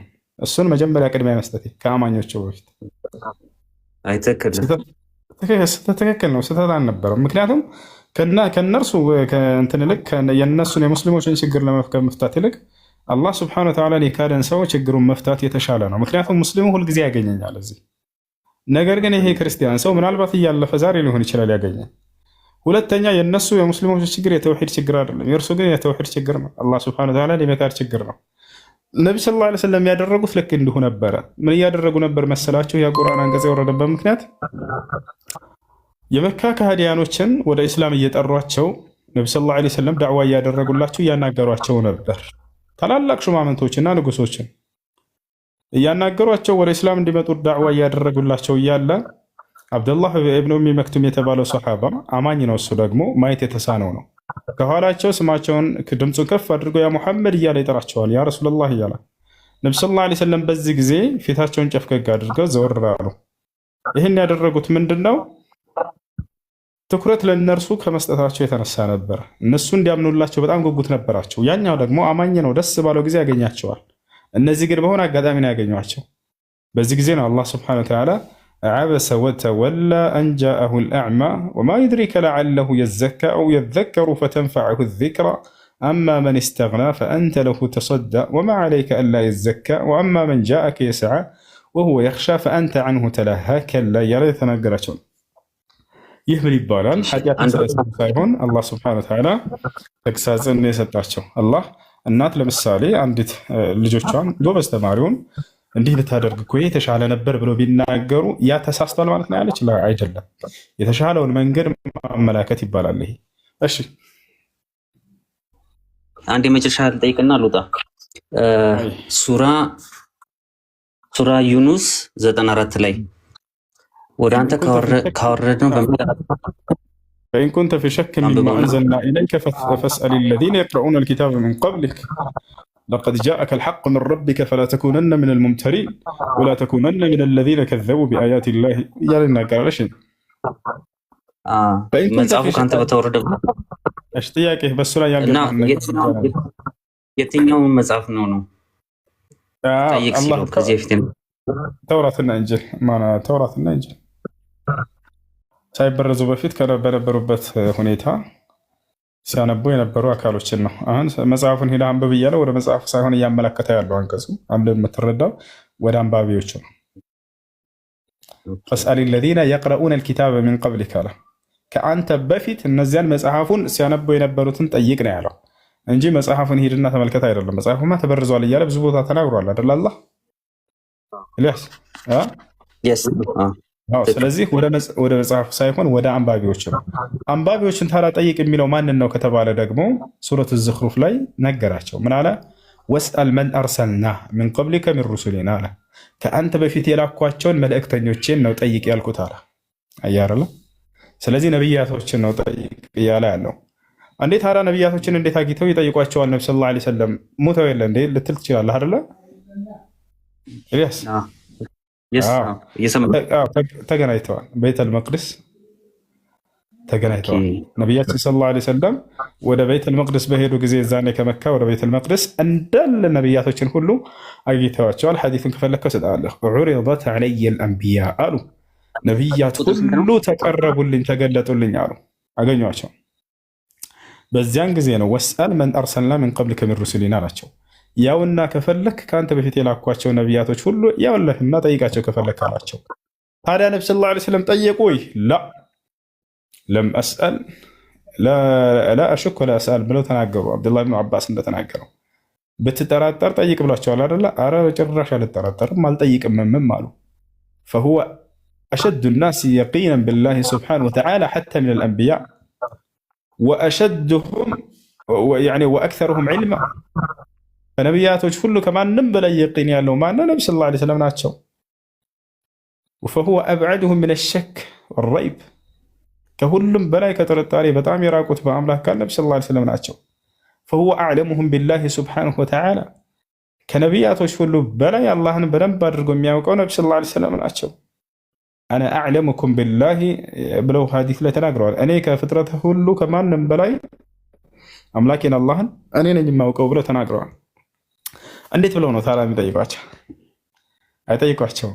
እንዲጠይቋቸውም አይደለም። አላህ ስብሐነሁ ወተዓላ ይህን የሚለው ለምሳሌ ሌላ አገላለጽ ልስጥህ። ለኢን አሽረክተ ለየሕበጠነ ዐመሉክ ይላቸዋል። ብታጋራ ስራ ሁሉ ይታበሳል ይላቸዋል። አጋርተዋል ማለት ነው? አላጋሩም። ወላ ተድዑ ሚን ዱኒላሂ ማ ላ የንፈዑከ ወላ የضሩክ ፈኢን ፈዐልተ ይላቸዋል። ከአላህ በታች የማይጠቅምህንና የማይጎዳህን እንዳትጣራ አላቸው። ብትጣራ ግን ይላቸዋል። ብትጣራ ሲላቸው ተጣርተዋል ማለት ነው? ከአላህ ውጭ ለምነዋል? አልተጣሩም አይደለ? ልክ እንደዛ ነው። ብትጠራጠር ይላቸዋል አላህ ሱብሓነሁ ወተዓላ። ስለተጠራጠሩ አይደለም። ለዚህም ነው ቃል በቃል በፍጹም አልጠራጠሩም ማንንም አልጠይቅምም አሉ። ማንንም አልጠይቅም ያሉት ኩራት ሳይሆን ነቢ ሰለላሁ ዐለይሂ ወሰለም በነቢያቶች ላይ ሁሉንም እውቀት ስለሚቦንሳቸው ነው። ለምን ከተባለ ሁሉም ነቢይ ሲሰጠው የነበረው የእውቀት ደረጃ በዘመኑ ላለው ህዝብ በሚመጥን ልክ ነበር። እርሳቸው ደግሞ ለዓለም የተላኩ ናቸውና የሁሉም ነቢያት እውቀት እንዳለ ተሰብስቦ ከእርሳቸው ጋር ይገኛል። ነቢዩ ሰለላሁ ዐለይሂ ወሰለም ለዚህም ነው ምን አሉ? ለው ካነ ሙሳ ሐየን ማ ወሲዐሁ ኢላ ኢትባዕ አሉ። ሙሳ ዛሬ በህይወት ቢኖር እኔን ከመከተል ውጭ ሌላ ምንም አማራጭ አይኖረውም ነበር አሉ። እንዳለ ነቢያት ቢመጣ የእርሳቸው ተማሪ ነው የሚሆነው፣ የእርሳቸው ተከታይ ነው የሚሆነው። ሐታ ዒሳ በሚመጣ ጊዜ በማን ህግና ስርዓት ነው የሚያስተዳድረውና የሚከተለው? የነቢዩ ሰለላሁ ዐለይሂ ወሰለምን ህግና ስርዓት ይከተላል፣ ሰዎችንም በዚያ ያስተዳድራል። አረ እንዴ! ስለዚህ ነቢያቶች ሁሉ ቢመጡ የእርሳቸው ተማሪና ተከታይ ይሆናሉ እንጂ እርሳቸው በፍጹም ሄዳ አይጠይቋቸውም። ከሁሉም በላይ እውቀት የተሰጣቸው እርሳቸው ናቸውና ፈሁወ አዕለሙሁም ቢላህ ወአሸድሁም የቂናን ቢላህ ወአብዐድሁም ዐን ሸክ ወረይብ። አይ ተመልሶልኝ መርሐባ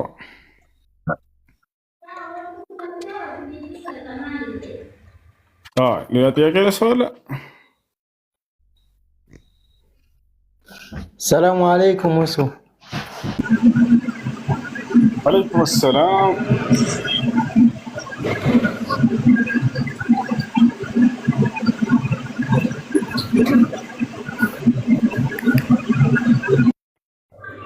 ሰላም አለይኩም ወራህመቱላሂ ወበረካቱሁ።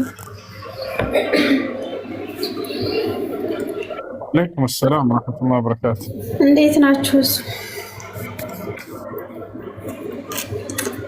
ደህና አልሐምዱሊላህ።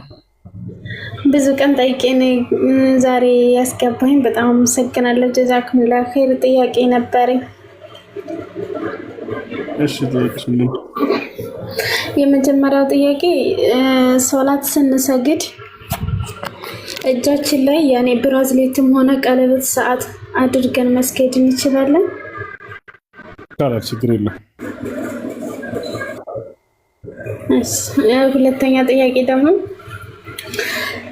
ሱረት አርረህማን አልዓርሽ ኢስተዋ የሚለው ላይ ማለት ነው አላህ ከአርሽ በላይ ነው ካልን ሁሉንም የፈጠረው አላህ ከሆነ አርሽን የት ሆኖ ፈጠረ? ባለበት ሆኖ ፈጠረ። ባለበት ሆኖ አላህ ሱብሓነሁ ወተዓላ ፈጠረ። እሱ አላህና ማን ነው? አላህ ሱብሓነሁ ወተዓላ አርሽን እንደፈጠረው ሲናገር ወሁወ ረቡል ዓርሺል ዐዚም ይላል። እርሱ የታላቁ የአርሽ ጌታ ነው ይላል።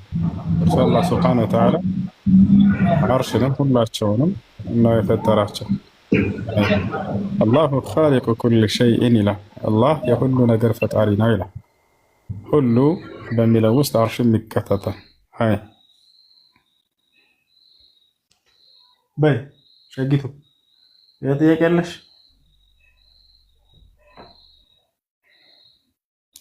ሀሎ ጥያቄ ካላሽ ጠይቁ። ሰላሙ አለይኩም እሱ አለይኩም ሰላም ወራህመቱላህ። አንድ ጥያቄ ነበረኝ። እሺ እናቴ ልጇን ጾም መጾም ትችላለች? ልጇ ሞታ ይቻላል። ነቢያችን ሰለላሁ ዐለይሂ ወሰለም መን ማተ ወዐለይሂ ቀዷ ሷመ ዐንሁ ወልዩሁ ብለዋል። የረመዳን ቀጣ ያለበት የሞተ ሰው ቤተሰቦቹ ስለ እርሱ ይጾሙለታል ብለው ተናግረዋል። ስለዚህ እናት ስለ ልጇ መጾም ትችላለች። ጊዜ ገደብ አለው? ረመዳን እስከሚደርስ ድረስ ነው? በውጭም ችግር የለም? ቶሎ ብላ ትጾምለት ከተቻለ፣ ካልተቻለ ባስታወሰች እና ባወቀችበት ጊዜ በቻለችበት ጊዜ ትጾም። ስለ ልጇ በየትኛው ጊዜ መጾም ትችላለች። እሺ መርሐባ። ሁለተኛው ጥያቄ ደግሞ ውዱ ላይ ካልስ ሳያወልቁ ውዱ ካልስ አብሶ የሚደረገው ነገር ይቻላል። المسح على الخفين الله ثابت في سنة النبي عليه الصلاة والسلام በካልሲ ላይ በማበስ ውዱ የማድረግ ስርዓት ሐዲስ ላይ ዘርግቷል እና ይቻላል እሱ። እሺ ጀዛከላህ። ሰላም አለይኩም እሱ ወያክ አለይኩም ሰላም። ጥያቄ አለኝ እሱ እሺ እና የሱቢ ሰላት አዛን ሊል ማለት ነው 5 ደቂቃ ቢቀር ቢሰግድ ምን ችግር አለው? ምክንያቱም 5 ደቂቃ እኔ እዚህ አረብ ሀገር ነው ያለሁት ልጆቹን ለማንሳት ስለሚሄድ ደግሞ አንዴ ከሄድኩኝ ደግሜ መልሼ መስገድ አልችልም። ያኔ ልጆቹ እስከሚወጡ ድረስ አልችልም መልሼ መስገድ ማለት ነው። እና አዛን ሳይል 5 ደቂቃ አስቀድሜ ነው የምወጣ። ምን ችግር አለ? አይቻልም። አንድን ሶላት ጊዜው ከመድረሱ በፊት መስገድ አይቻልም። ሶላት 9 መስፈርቶች አሉት። ሹሩጡ ሶላት 9 ومنها دخول الوقت። የሶላት መስፈርቶች 9 ናቸው። እነዚህ 9 መስፈርቶች ካልተሟሉ ሶላቱ ተቀባይነት የለውም፣ ስተት ነው። አንደኛው ምንድነው? የጊዜው መግባት ነው። አላህ ስብሐነሁ ወተዓላ በቁርአን ላይ ሱረቱ ኒሳ ላይ ሲናገር ኢነ ሶላተ ካነት ዐለል ሙእሚኒነ ኪታበን መውቁታ ይላል። ሶላት በአማኞች ላይ በጊዜ ገደብ ተደንግጋለች እያለ ተናግሯል። ነቢያችን ሰለላሁ ዐለይሂ ወሰለም ሐዲስ ላይ ተጠየቁ። ሱኢለ ረሱሉላህ ሰለላሁ ዐለይሂ ወሰለም አዩል አዕማሊ አፍደል ፈቃለ ዐለይሂ ሰላቱ ወሰላም አሰላቱ ዐላ ወቅቲሃ። አንተ የአላህ መልእክተኛ ሆይ ከስራዎች ሁሉ በላጩ ስራ የትኛው ነው ሲባሉ ሶላትን ጊዜውን ጠብቆ መስገድ ነው አሉ። ስለዚህ አንድ ሶላት ትክክል ሊሆን የሚችለው በተደነገገበት ጊዜ ጠብቀን ስንሰግድ ጊዜ ነው። ፈመን ሰላ ቀብለ ድኹል ልወቅት ሙተዓሚደን ፈሶላቱሁ ባጢላ። አንድን ሶላት ጊዜው ከመድረሱ በፊት አውቆ ሆን ብሎ የሰገደ ሰው ሶላቱ ውድቅ ነው፣ ተቀባይነት የለው። ጊዜው ከገባ በኋላ ነው አዛን ከተባለ በኋላ እንጂ ከአዛን በፊት አውቆ ሰው ቢሰግድ ሶላቱ ተቀባይነት የለው። ነገር ግን በአንድ ጊዜ ሲቀር እርሱም ምንድነው? በዚያ አካባቢ የሚደረገው አዛን አድራጊ ከጊዜው ዘግይቶ የሚያደርግ ከሆነ ገብታችኋል። መደረግ ካለበት ጊዜ አቆይቶ ከሆነ የሚያደርገው ሰውየው የዛኔ በጊዜው ጠብቃችሁ ሴቶች ትሰግዳላችሁ። ችግር ያ ነው። ችግሩ መሰለክ መስገድ ይችል ነበረ፣ ግን ልጆቹን ሸኝቼ ስመጣ ደግሞ ወቅቱ ይወጣል። ገባ እንግዲህ ስራሽን ማስተካከል ነው። ከስራችሁ ጋር የሚጋጭባችሁ ከሆነ ሶላት ስራውን ማስተካከል እንጂ የሶላትን ጊዜ በተአምር በፍጹም ማሳለፍ አይቻልም ወይም ማንጓረር አይቻልም። እሺ ጀዛከላሁ ኸይር። ወአለይኩም ሰላም። አላህ ግደለኝ ወደ አንተ ወሰደኝ ብዬ ብለምን ዱዓ ባረግ ይችላል ወይ? قال النبي صلى الله عليه وسلم لا يتمنين أحدكم الموت لضر نزل به فإن كان لابد فليقل اللهم إن كانت الحياة خيرا لي فأحيني وإن كانت الممات خيرا لي وإن كانت الوفاة خيرا لي فتوفني. نبياتنا صلى الله عليه وسلم حديث لا يمنعلو عندها تشوف سلدرس بتاع قابلو موتن دايما براس لا يعلو نجر جن كزيان نجر كروت كليلو من بلو دعاء يرجعلو أملاك الله هو يعني بهيوت مقويتي ملكام كهونا بهيوت هاقوي በሞቴ መልካም ከሆነ ደግሞ በዚህ ሰዓት ገደለኝ ብሎ ዚል ተብሎ የሚሰኝ ነው ማለት ነው። እና እዚህ ጋር ምን አሉ? ያው ገጽ 10 ላይ እንደምትመለከተው ምን አሉ? ቀውሉሁ ኢያከ የሚለው አንተን እያለ ነው። እና ያ ማለት ከመለቱ ضمير خصص بالاضافه الى المضمر ምናምን ብለው ካስቀመጡ በኋላ ኢያከ አዕኒ ወኢያከ አስአል አንተን ከጅላለሁ አንተን እጠይቃለሁ ማለት ነው። ولا يستعمل مؤخرا الا مفصلا فيقال ما عدت الا اياك አንተን ብቻ ነው የፈለኩት ማለት ነው። ቀውሉሁ ነዕቡዱ አለ እንገዛለን ማለት ማን ነው የሚናገረው? ያው አይን ወሂዱከ እኛ እንገዛለን፣ አንድ እናረጋለን፣ ብቸኛ እናረጋለን። ወንጢዑከ ኻዲዒን ወይ እንትን የተዋረድንም ሆነ ወይ ደግሞ ዝቅ ብለን አንተን እንረዳለን ማለት ነው ብለው አስቀምጠዋል ማለት ነው። ይሄንን እንትን ማለት ያስፈልጋል። እሺ አሁን ወደ ሁለተኛው ልምጣ። ሂዳ እንትን ቀጥተኛ መንገድ ምሪት ማን ነው ምራን የሚለው? ቀጥተኛ መንገድ ምራን የሚለው እኛ ሙስሊሞች ነን። ሁሉ የሚል ትእዛዝ አለ፣ ወይም በሉ የሚል ሙስተቲር ሆኖ የመጣ ትእዛዝ አለ።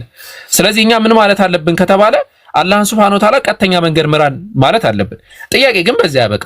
ኦኬ አላህ አይደለም እናንተ ከሆናችሁ እናንተ ሙስሊሞች ቀጥተኛ መንገድ ላይ አይደለም ወይ ያላችሁት? ምን እያላችሁ ነው የሚል ጥያቄ ይመጣል። ቀጥተኛው መንገድ እስቲ እንደዚህ አድርገን እናስምረው። ለምሳሌ ያው ቀጥተኛ እንትን ተንዛፏል፣ ችግር የለውም። ቀጥተኛ መንገድ እንደዚህ ነው ብለን እናስበው እና ይሄ ቀጥተኛ መንገድ 3 መስመሮች አሉት። አንደኛ መነሻ አለ፣ ሁለተኛ መዳረሻ አለ፣ ሶስተኛ መሐላዊ መስመር አለው። እና መነሻ የምንለው እንትን ሂዳያ ብለን የምንጠራው ነው። እና አላህ ለምሪት ሲፈልግ የሚጠቀመው የአረብኛ ቃል ምንድነው? ኢላ የሚል ነገር አለ፣ ወደ የሚል ነገር ይመጣል። ወደ ከተባለ ቀጥተኛ መስመር ላይ አይደለም ማለት ነው። ለምሳሌ አላህ Subhanahu Wa Ta'ala ሱረቱል ቀሰስ ላይ ነብዩ መሐመድ ሰለላሁ ዐለይሂ ወሰለም ሲናገር ምን አለ? ወኢነከ ለተህዲ ኢላ ሲራጢን ሙስተቂም አለ። ወኢነከ ለተህዲ ሲራጢን ሙስተቂም አላለም። እንደዛ ቢል ኖሮ ቀጥተኛው መንገድ ላይ ነው ያለኸው፣ ግን ቀጥተኛ መንገድ ላይ ኖረ በየጊዜው ማሻሻል ትፈልጋለህ እንደማለት ነው። ግን እንደዛ አይደለም ያለው፣ ኢላ አለ ወደ። እና ጥቁር ሰውዬ ኢላ ወይም ወደ የሚል ነገር ከቀጥተኛው መንገድ ጋር ወይም ከሂዳያ ጋር ወይም ከቅናቻ ጋር ከመጣ በደንብ አስተውሉ። ወደ ፕላስ ሂዳያ ወደ ፕላስ ሂዳያ ከመጣ ያ ግለሰብ ካፊር ነው ማለት ነው። ፎርሙላ ነው የምነግራችሁ። ይሄ የቁርአን ሙሉ በሙሉ መፈተሽ ትችላላችሁ። የቁርአን ንግግር ነው። ምንድነው? ካፊር ነው ወይም ያልተመራ ግለሰብ ነው ማለት ነው። ወደ የሚለው ቃል ሳይኖር ሂዳያ ብቻ ከመጣ ደግሞ ወይም ወደ ቀጥተኛ መንገድ ወደ የሚለው ሳይኖር ቀጥተኛ መንገድ ብቻ ደግሞ ከመጣ ምንድነው ማለት ነው? ያ ግለሰብ ቀጥተኛ መንገድ ላይ ነው ያለው፣ ግን ኮንቲኒየስሊ መመራት ይፈልጋል ማለት ነው። ለምሳሌ ጥቁር ሰው ከዚህ ተነስቶ አቡበከር ጋር ሊመጣ ነው። ከዛ መጣና እዚህ ጋር መጣ። ከዛ ምን ይላል? አሁንም ይደውልና አረ የት ነው እንዴት ልሄድና በዚህ መንገድ አለ ወደዚህ ነው የምሄደው ወደዚህ ነው የምሄደው ኖ ጨርሰው እንደዚህ ቀጥታና በዚህ በኩልና አልሃለሁ። ከነገና እዚህ ጋር ተጠቅተህ የሆነ አቋራጭ አለ በዛ ላይ ኖ አሁንም ተጠቅተህና አልሃለሁ። እንደዛ ሲሆን ምን የሚለውን የቁርአን ምን ይጠቀማል? ስራ ልክ አላህ Subhanahu Wa Ta'ala ኢህዲና አስ-ሲራጠል ሙስተቂም ቀጥታ ኢላ ሚል ነገር አይጠቀምም።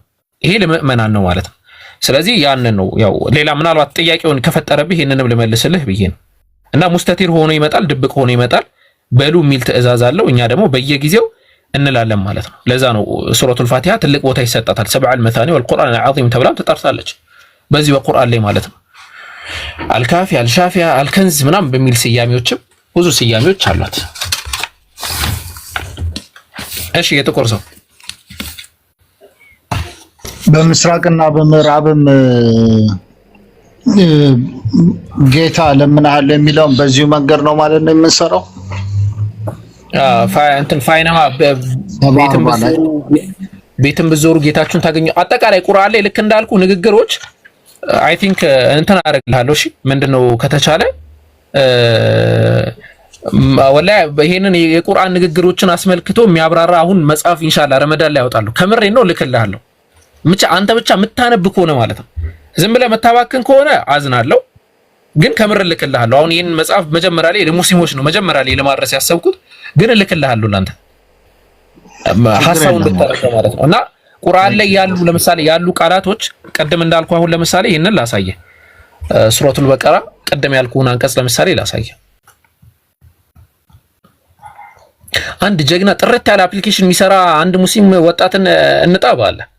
እስኪ ስሩልን እስኪ ልክ ቁጥሩን እና እንትኑን ስንጽፍ የሚወጣልን በቃ አማርኛ ስሩ እስቲ።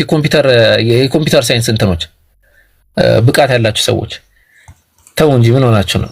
ትግሉ እኮ በእያንዳንዱ መስመር መሆን መቻል አለበት። ተቸገረን ነው ስክሮል በማድረግ ይሄንን አቡኬ አንድ ልስራለህ፣ ግን አንተ ምረኝና አንድ ልስራለህ። ምን ነው ማስተምረው? እኔማ ኖሃውን ላይ የለኝም። ስለዚህ አይደለም አንተ ሐሳቡን ፕላትፎርሙን ስጠኝና እኔ ክሬት አደርግልሃለሁ። አረ ወላሂ በደንብ እሰጥሃለሁ።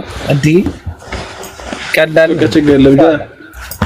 ጃፋን ላይ ዘኔ ጋር ስለለ ችግር የለውም። ለሁለቱም አይሶ እና አንድሮይድ ላይ አደርግልሃለሁ። ማሻአላ።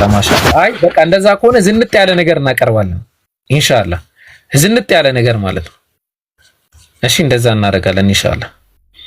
እሺ ቆይታለ። እሺ አው ላዩከሊ አላህ ነፍስን ከችሎቷ በላይ አያስገድዳትም። ለእርሷም የሰራችው አላት፣ በእርሷም ላይ ያፈራችው ኃጢአት አለባት። በሉ አለ እዚህ ጋር በሉ የሚለውን ቃል አስገብቶታል። በሉ ለምን እሱ ነው እዚህ ጋር የሚል ነገር የለውም። በሉ ምናምን የሚል ትዕዛዝ የለውም። ግን ትዕዛዙ በሉ እንደሆነ ያስታውቃል፣ ተነግሯልም ጭምር ማለት ነው። አረበኛው ያንን ይገልጻል። በግልጽ ግን ሁሉ የሚል ነገር የለም። ጌታችን ብሎ ነው የለመኑት። ጌታችን አሉ ማለት ሊትራሊ በሉ እያለ አላህ እየተናገረ ነው።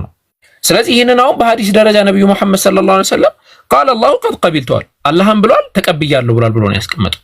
እና በአጠቃላይ በቁርአን ደረጃ የምታገኟቸው እንደዚህ ኢሽካል የሚፈጥሩ ነገራቶች በሐዲስ አሉ። በሚገርማቸው ሁኔታ ማለት በሐዲስ ደረጃ ግዴታቸውን አሉ።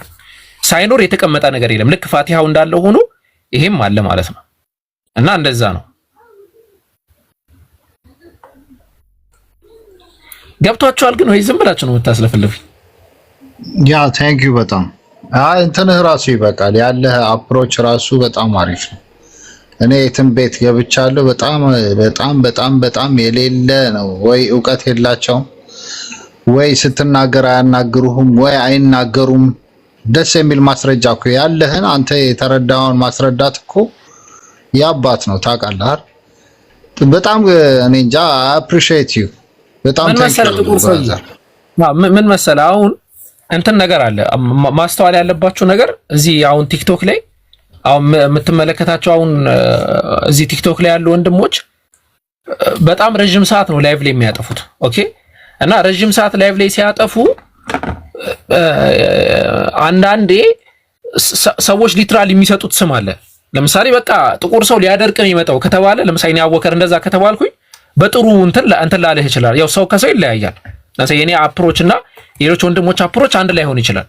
ስለዚህ ምን ያደርጋሉ? በቃ ይሄ ስለማይሰማ ምናምን ተብሎ ወደ መዳረቅ ይመጣል። አንተ ግን ሊትራሊ በቃ ጥያቄዎችን አቅርበህ ያንን ጥያቄ እንትን ብለህ ከዛ በቃ ኦኬ እንዲህ ነው ይሄ ነገር እንደዚህ ነው አይቼው እመጣለሁ ወይ አልተመለሰልኝም ወይ እንደዚህ ላለው ካልክ ያ በጣም ጥሩ ነው ማለት ነው እንጂ ያው አላህ ይጨምርላቸው በጣም ጀግና ወንድም ምናልባት አላ ሁሉንም አላውቅም ግን በእኛ ሰርክል ላይ ያሉ ወንድሞቻችን ማሻአላ አላህ ይጨምርላቸው ነይብሮ ነይምሩ ጀግና ወንድሞቻችን ናቸው ከዛ አንፃር አስበው ሀቢቢ እና እንደዛ ነው ሌላ ሰላም አለይኩም ወአለይኩም ሰላም ጥቁር ሰው ሰላም ቢያለው ግን አቡኪ ጣልቃ መግባት አይሆንብኝማ አረ እርሶ ካልገቡ ማን ይገባል ጣልቃ ጀዛከላ ኸይረን አይ እዲ ለምን ወረደ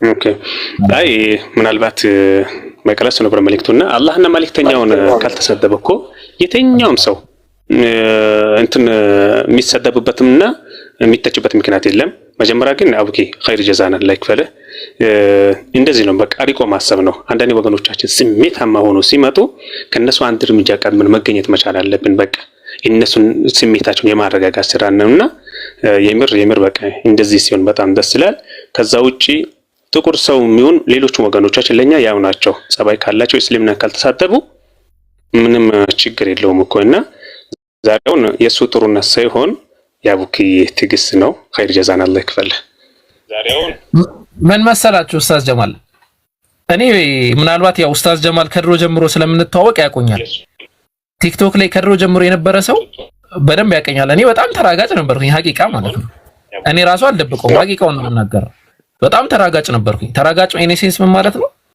በቃ በጣም ደስ ይለኛል በቃ ሰው ላይ ያፊዙ ማውራት ምናምን በጣም እንደዛ ነበር ማውራው ሐቂቃ ማለት ነው ግን ፍሬያማ አይደለም ያ ነገር ያው ኡስታዝ ጀማል ናላት የሚያውቁ ከሆነ እኔ እዚህ ሚዲያ ላይ አንደኛ በጣም አወራ ነበር ከወገኖች ጋርና ሳወራ በጣም ተራጋጭ ነበርኩኝ የመጨረሻ ማለት ነው እንደውም አንዳንድ ቪዲዮዎች አሁን የነቢያት መንገድ ላይ ይሆናል ዛህሩ የድሮውን ትለቃለችና ይደብረኛል አሲያ ቤት እና ብቻ በደንብ ነው ማስተዋወስ ልክ ነህ እዛው በቃ ታሪክ ነበር የሚሰራው እዛ ቤት በቃ ያው ሰው ምንድነው ለውጡ ሰው ደስ ይለዋል እንደዛ ሲሆን ማለት ነው በጣም ተራጋጭ ስትሆን ሰው ደስ ይለዋል በቃ እየቀለድክ ሙድ እያስክ ምናምን በቃ ኃይል ፖለቲካ እየሰራህ ምናምን ግን ወላሂ ጥቅም የለው አሁን ሙስሊሙ የምትመለከቱት ሙስሊሙ ሁሉ እንደ ምስኪን ሆኖ የሚያወራው ሁሉ ነገር አተነው አይደለም የፖለቲካውም ታተው አይደለም ልሳደብ ካለ ሰው ከዚህ በፊት አስተምር ታስተውሳላችሁ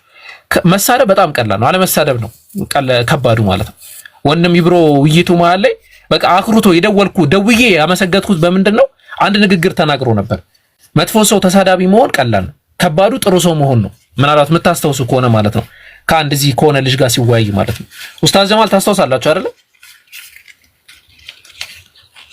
መች ነው ከአማን ከሚባል ግለሰብ ጋር የተወያየ ጊዜ ወላሂ እንዲህ ብሎ እና ለበላብ ሙሉ ውይይቱ ላይ እኔ ሐሳብ አልሰጠሁትም ቤትም አልገባውም ነበር ለምንድን ነው ያልመጣው ምናምን ብሎኝ እኔ ነው በዛ ሁኔታ አልተመቸኝ ነበር እንደዚህ ነውና ውይይቱ ምናምን ላይ ምንም ሐሳብ አልሰጠሁትም እዛ ላይ እኔ ሐሳብ አልሰጠህም አልኩት በቃ ደስ ያለኝ ይሄ ነገር በቃ ትክክለኛ ነገር ነው ይሰራ በቃ መሳደብ ቀላል ነው ማንጓጠጥ ቀላል ነው ከባዱ ጸባይ መያዝ ነው እየተሰደብክ ክብር እየተነካ የሰው ክብር አልነካም ብለህ ማውራት ከባድ እና ያው ያንን እናርግ በሚል ነው እንደዚህ ወረድ ብለን የምናወራው ለማለት ነው ምናልባት ደግሞ ሲያስፈልግ አላህ ያው ቦታ አለው ባይዘው አንዳንዴ ደግሞ አሁን ለምሳሌ ውይይት ላይ ምናምን ብገባ የሚያስፈልግበት ቦታ አለ እንደዚህ አይነት ቦታ ደግሞ አንዳንዴ ይሄን ልትራገጥም ትችላለህ ግን ወላሂ አፉ በለኝና ማለት ነው እኔ ዛሬ ወላሂ አንተን በጣም ነው ማመሰግነህ ማለት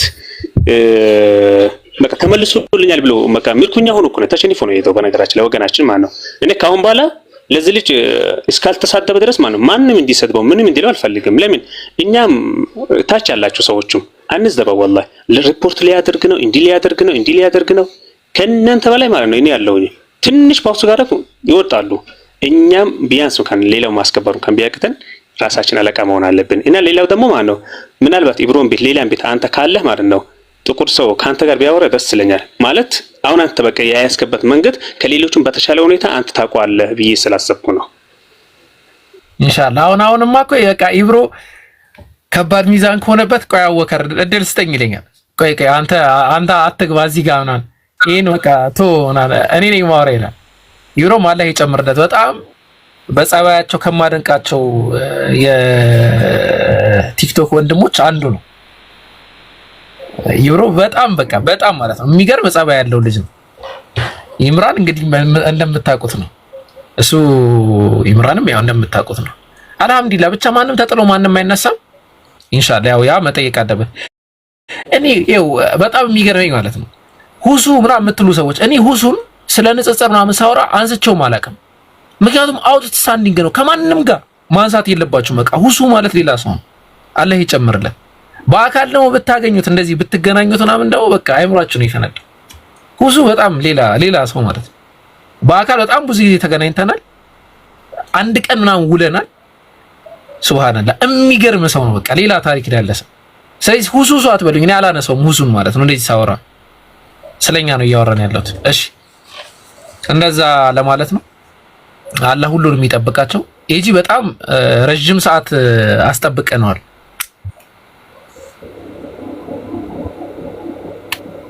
ግን ኤጂ ከማውራቱ በፊት ኡስታዝ ሪፖስት የተደረገው 40 ምናምን ሰው ብቻ ነው እና እዚህ ጋር ደግሞ 443 ሰው አለ። አንድ ጊዜ ኡስታዝ አቡበከር ቪዲዮ ለቋል፣ ግቡና ሪፖስት አድርጉ። ሪፖስት አልተደረገም። ሪፖስት ካልተደረገ ደግሞ በደንብ ባይናራ አይወጣም። ስለዚህ ሁላችንም ቶሎ በሉ። አንቺም ያነሳሽው ሐሳብ እንዳለ ሆኖ ማለት ነው መጨረሻ ልክ አቡኪ ሊወጣ ሲል ማለት ነው አንድ 10 ደቂቃ ይሰጠንና ማለት ነው ቪዲዮቹን የገባን ሪፖስት እናደርጋለን። ምንም ችግር የለውም። ኢንሻአላህ ጥሩ ነገር ያስታወሽን ማድረግ አለ ብሎ እናደርግ። ከዛስ ዛሬውን የቢሮ ቤት የተማርኩ ነገር አለና እንደዛ እናደርጋለን። ቪዲዮ ልክ እንትን አቡኪ ሲጀምር የአቡኪን ሊወጣ ሲል ለምን ብዙ ጥያቄ ያላቸው ሰዎች ሊኖሩ ስለሚችሉ ማለት ነው። ኢንሻአላህ እንደዛ እናደርጋለን። እስከዛ ባለው ግን ገብተን ማድረግ አለብን ነገር እናድርግ። ሹክራን ጀዛኪላ ኸይረን ኡማይማ። ባሉበት ጊዜ ግን በደንብ ወንድሞችን ተንከባከቧቸው። እሺ በተለይ እዚህ ንጽጽር ላይ የምታውቋቸው ቆየት ያለ እንትን ያላቸው ወንድሞች ወላይ ተንከባከቧቸው፣ ከላይ ጀምሮ ያሉትን ማለት ነው። ምክንያቱም ብዙ ነገር እንትን ብለው ነው ይመጡት እናንተ ጋር ማለት ነው። እና እዚህ እናንተ ጋር ሲመጡ አሁን ቪዲዮውን በሚለቁ ሰዓት ምናምን ብዙ ነገር ማድረግ ይችላሉ። ግን በቃ ቪዲዮ ምናምን ሲለቁ እናንተ በደንብ ሼር ምናምን አድርጉላቸው። እሺ በደንብ ማለት ነው ተባበሯቸው። ወላሂ አንዳንዴ በቃ የነሱ ዲስአፖይንት መሆን ትንሽ ሌላውንም ቀልብ ይሰብራል። ይወረ በቃ ሊሰበሩ አይገባም። እዚህ ጋር መተው ምናምን ቪዲዮ ምናምን ካደረገ በቃ ቀላል እኮ ስታልፍ ከፈለክ አትየው ከደበረህ ራሱ ማለት ነው ዝም ብለህ ሪፖስት አድርገው ምናምን ማለፍ ትችላለህ። እሺ እንደዛ አድርጉ ኢንሻአላህ ያ አላህ። እሺ ኤጂ አይ ቲንክ እንትን ብሎታል። ምንድነው ታጋሽ የሚለው አለ ወይ አለሽ? ኦኬ ወጣ።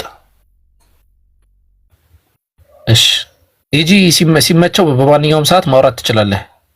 እሺ ሌላ ጥያቄ ያላችሁ ሰዎች ካላችሁ ግቡ ኢንሻአላህ። እሺ ተፈኩር ተፋቅነው ማን ነው የሚለው? ያስላ ተፈኩር አለሽ ኡስታዝ ሙስተቂም አስለስ። እሺ ኤጂ ካለ ቀጥል። እሺ ይቀጥላ አቡኪ። አዎ ኤጂ እኮ እንቁ ነው። ያው እየተንከባከበን ነው የምናስተናግደው። እጥሰው ወላሂ አላህ ሂዳያ ይስጠው። እየተንከባከበን ነው የምናሳድገው።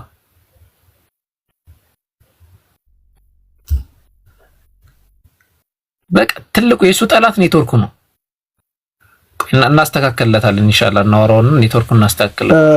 አቡኪ አሰላሙ አለይኩም። ወአለይኩም ሰላም። ትቆያ እንደወጣህ ብታናግረኝ ደስ ይለኝ ነበረ። ቴሌግራም ላይ እጽፍልሃለሁ ሀቢቢ። ጽፍልህ አይ ቲንክ ኮል እንትን ስለሆነ እንደወጣህ አደውልልሃለሁ ኢንሻአላህ። አይ እሺ ቀጥሉበት።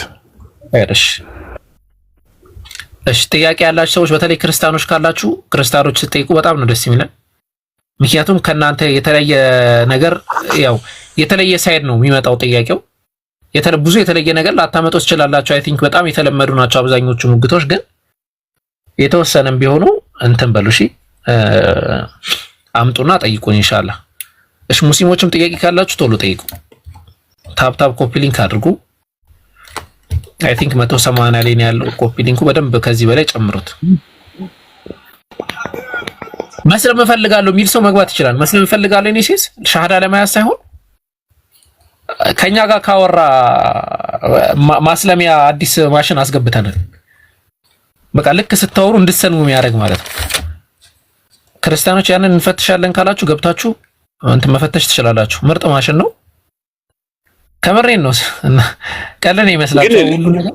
አይ እሺ፣ ለሙስሊሞች ኢማናቸውን የበለጠ እንዲያድሱ ጀግና እንዲሆኑ ነፍሲያቸውን ስሜታቸውን እንዲያሸንፉ ይማደር እሱን ማሽን ሌላ ማሽን ይዘጋጅለታል። አሁን ይሄ በጣም በከፍተኛ እንትን ነው ዲዛይን የተደረገው፣ በከፍተኛ በተጠንቀቅ እንትን ነው። ወሳኝ ማሽን ነው። እንግዲህ ደግሞ በአንዴ ነው የሚሰራው። እንትኑ ትክክለኛ ግለሰብ ካገኘ በአንዴ ይሰራል። ግን ከዚህ በፊት ተሞክሮበታል አቡኪ ይሄ ማሽን ወይ ዛሬ ነው ገና የተሞከረበት? ለመሞከር ነው የመጣ ነው እዚህ አልተሞከረም። አዎ ዛሬ በአንድ ሰው ሰራ አይደል? በአንድ ሰው የመጀመሪያ ሙከራ ስርጭት እኮ ጥቁር ሰውን ቆንጆ ደስተኛ ሆኖ እንዴት ያደረገው ማለት ነው አይደል? ጥሩ አሁን ጥሩ ሄዷል ኢንሻአላህ። እንትን ከዛ ደግሞ በደንብ ጠንከርና አድርገን እንሄድበታለን ኢንሻአላህ። እሺ መርሃባ ቢዝኒላህ። ቅድም የቀራንበት ነው። እሺ ቅድም የቀራንበት ኦኬ። ቴሌግራም ተቀመጠ። ቴሌግራም ይላርገው እዚህ ጋር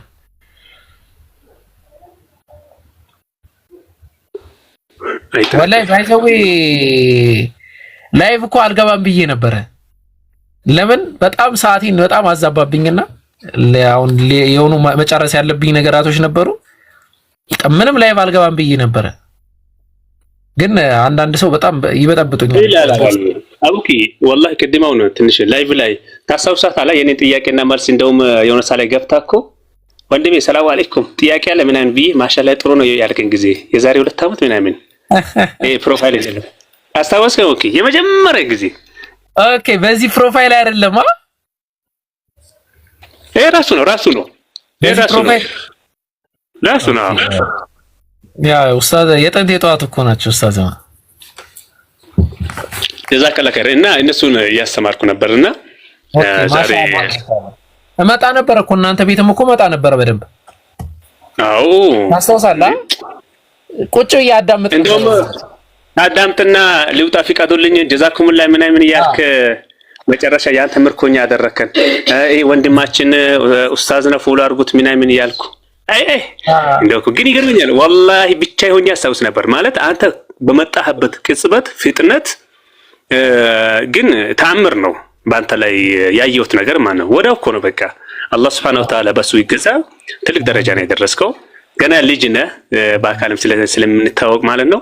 አላህ ይጨምርልህ። خلاصም አላህ ወፍቀን ግን ራስን ጠብቅ በሁሉም ነገር ወላሂ ብዙ ነገር ማድረግ ትችላለህ። እና ለምንድን ነው የመጣሁት መሰለህ ማንም አልከፍተም ነበር። አሁን 410 ምናምን ሰው ማለት አስበዋል እንግዲህ ይሄልን ነበርና ቴሌግራም የሌላቸው ሰዎች አሉ።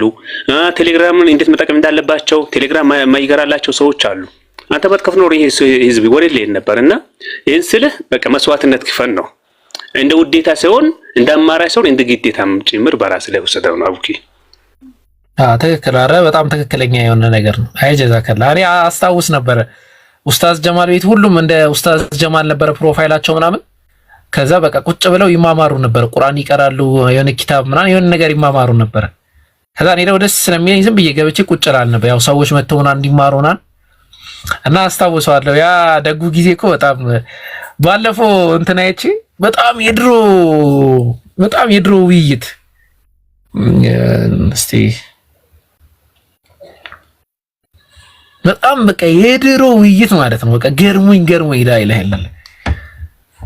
አይ ቲንክ ረመዳን ሊሆን ይችላል መሰለኝ፣ ረመዳን ላይ ሊሆን ይችላል። ከአንድ የድሮ የሆነ አንድ ዲያቆን ጋር የሆነ ውይይት ነበረና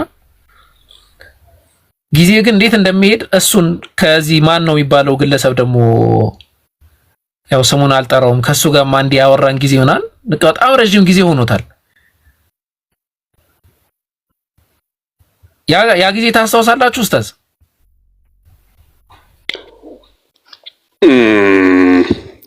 አራላስተውሰው ከተሳዳቢው ልጅ ጋር እኮ አውርተን ነበር አንዴ።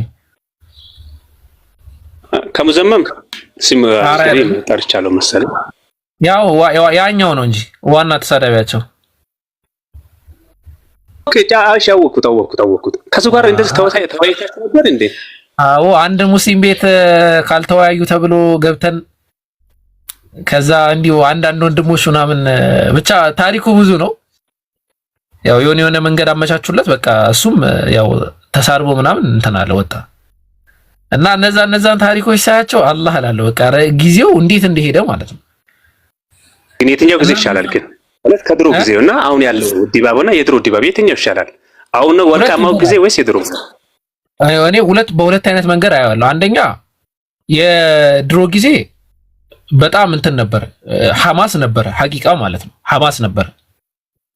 ሐማስ ነበረ ማለት ምንድነው? ሞቅታ ነበረ። የአሁን ጊዜ ደግሞ ምንድነው? ብዙ ጊዜ ምን ይፈጠራል መሰላችሁ እንድታውቁት ማለት ነው። አንዳንድ ነገር ላይ የሆነ ነገር ሊስተካከል ሲል መበላሸቱ መስት ነው፣ ይበላሻል የሆነ ነገር ሊስተካከል ሲል ማለት ነው። እና እኔ አሁን የሚታየኝ ምንድነው አዲስ ኢራ ሊመጣ እንደሆነ ይታየኛል። አዲስ ነገር ሊመጣ እንደሆነ ማለት ነው። በጣም ብዙ ነገር ሊሻሻል እንደሆነ ትልቅ ነገር እየመጣ እንደሆነ ይታየኛል። ሐቂቃ ነው የምነግራቸው ማለት ነው። እና በቃ በደንብ ጠንካራ ነገር የሚመጣ ይመስለኛል ከዚህ በኋላ ሞር እንትን ምንድነው በፕሮግራም በምን ምናምን የተመራ ትምህርት ይኖራል ብዬ ነው የምገምተው አሁን ማለት ነው። ድሮ ግን ሐማስ ነበር ሐቂቃ ፕሮግራሞች ምናምን በጣም ይዘጋጃሉ። ወንድሞችም አክቲቭ ናቸው። አሁን ምናልባት እኮ እኛ ራሱ ለምሳሌ ፕሮግራም ካዘጋጀን አመት ራሱ ሊቆጠር ይችላል። ማንም በትልቅ ደረጃ ፕሮግራም አላዘጋጀም አስተውላችሁ ከሆነ ማለት ነው። አሁን እንደዛ ቀርቷል። ያው አሁን ነው እንደዛ የተፈጠረው እንጂ ድሮ በጣም እንትን ነበረ፣ እንደዛ አልነበረም። በጣም ፕሮግራም ነበረ ምናምን በየቅዳሜ በየእሁዱ ምናምን እንደዚህ ምናምን። ኢንሻአላህ ያም ነገር ደግሞ ይመጣል። ግን አሁን ሞር በተጠና መንገድ እየሄደ ነው ባይ ነኝ። ያንን ነው የምለው እኔ። ነበሩ በጣም ጀግና ልጆችም ነበሩ። አዎ ግን አቡኪ እስኪ ይደውልልሃለሁኝ እስኪ በዚህ አጋጣሚ ሰው ነው በተፈጠረው አጋጣሚ በቃ ልንሰባሰብ አይደል በዛ ጉዳይ ላይ እስኪ ምን መስራት አለብን የሚለው ነገር ይሻላል። እስኪ አንዳንድ ሀሳቦች እንቀያየራለን። አላኩል ያህልን ወደ ሽቁ ከገባን እንግዲህ ሰዓትም አይኖረንም። ወደ ትምህርቱ ብንመለስ ምን ይመስላል? ጥያቄ ያለው ሰው ካለ እንደዛ ነው። መርሐባ ሰላም አለይኩም። ወአለይኩም ሰላም። አንድ ጊዜ እሺ ቀጥል፣ በቃ ቀጥል። አንድ ጥያቄ ነበረኝ እኔ አወከር የውይይት ጥሪ ተደርጎልሃል የሚለውን ልጅ አስገቡትማ ይንገረን እስኪ ንገሩን። እነዚያው የውይይት ጥሪ ይሆናል ደህና የውይይት ጥሪ ሊኖር ይችላል እንዳታስመልጡን። እሺ ቀጥል ፍትህ። የሆነ ክርስቲያን ጎረቤት ነበረን እና ለአመት በዓል ምግብ ምናምን ያመጣሉ። አመት በዓል በደረሰ ቁጥር ይሄን ምግብ እንዴት ነው ማድረግ የሚቻለው? አይ ንገሯቸው። እኛ ለበዓል የተዘጋጀ ነገር አንበላም ብላችሁ ንገሯቸው። እሺ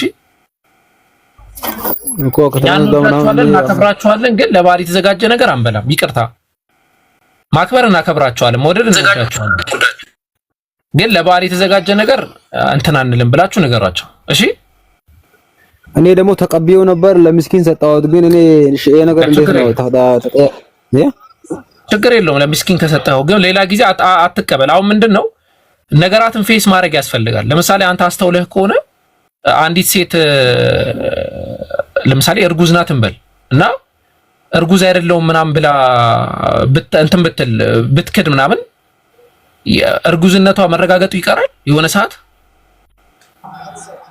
አይቀርም። አይታል አንተም ፌስ ማድረግ መቻል አለብህ ነው። አሁን አንዳንዱ ኸምር ምናምን ሲመጣለት አልጠጣም ይላል። አልጠጣም ማለት ዛሬ ነው፣ ነገ ደግሞ ይመጣልሃል እንካ ነገም ይላል። አይ ሙስሊም ነኝ ካልካለቀ የለም ማለት ሙስሊም ነኝ ስለዚህ ብላ ስባል ሙስሊም ነኝ አላረገውም። ዛሬ ከተቀበልክማ ነገም ያመጣሉ፣ ከነገ ወዲያም ያመጣሉ፣ ከነገ ወዲያም ያመጣሉ።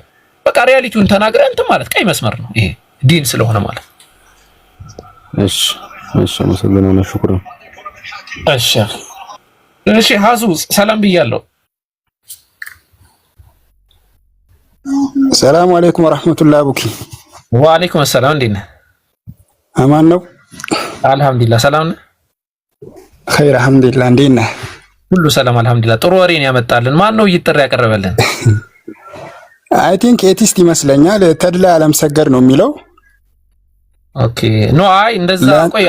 ኦኬ ቆይ እሱን ነገር ቆይ አንተና ለኡስታዝ ወሂድ ነው ሁለቱም ብቻ ነው ማናገር የምፈልገው እሱ ጋር አድርሱልኝ ስላለ ነው። ገብቶኛል። እኔ በጣም ብዙ ሰዎች እኔ ጋር እያደረሱት ነበር። ያው ከኔ ጋር ተነጋግረናል በአንዳንድ ከኔ ጋር አይደለም እንትን ኬዝ ማለት ነው። ግን አውርተናል።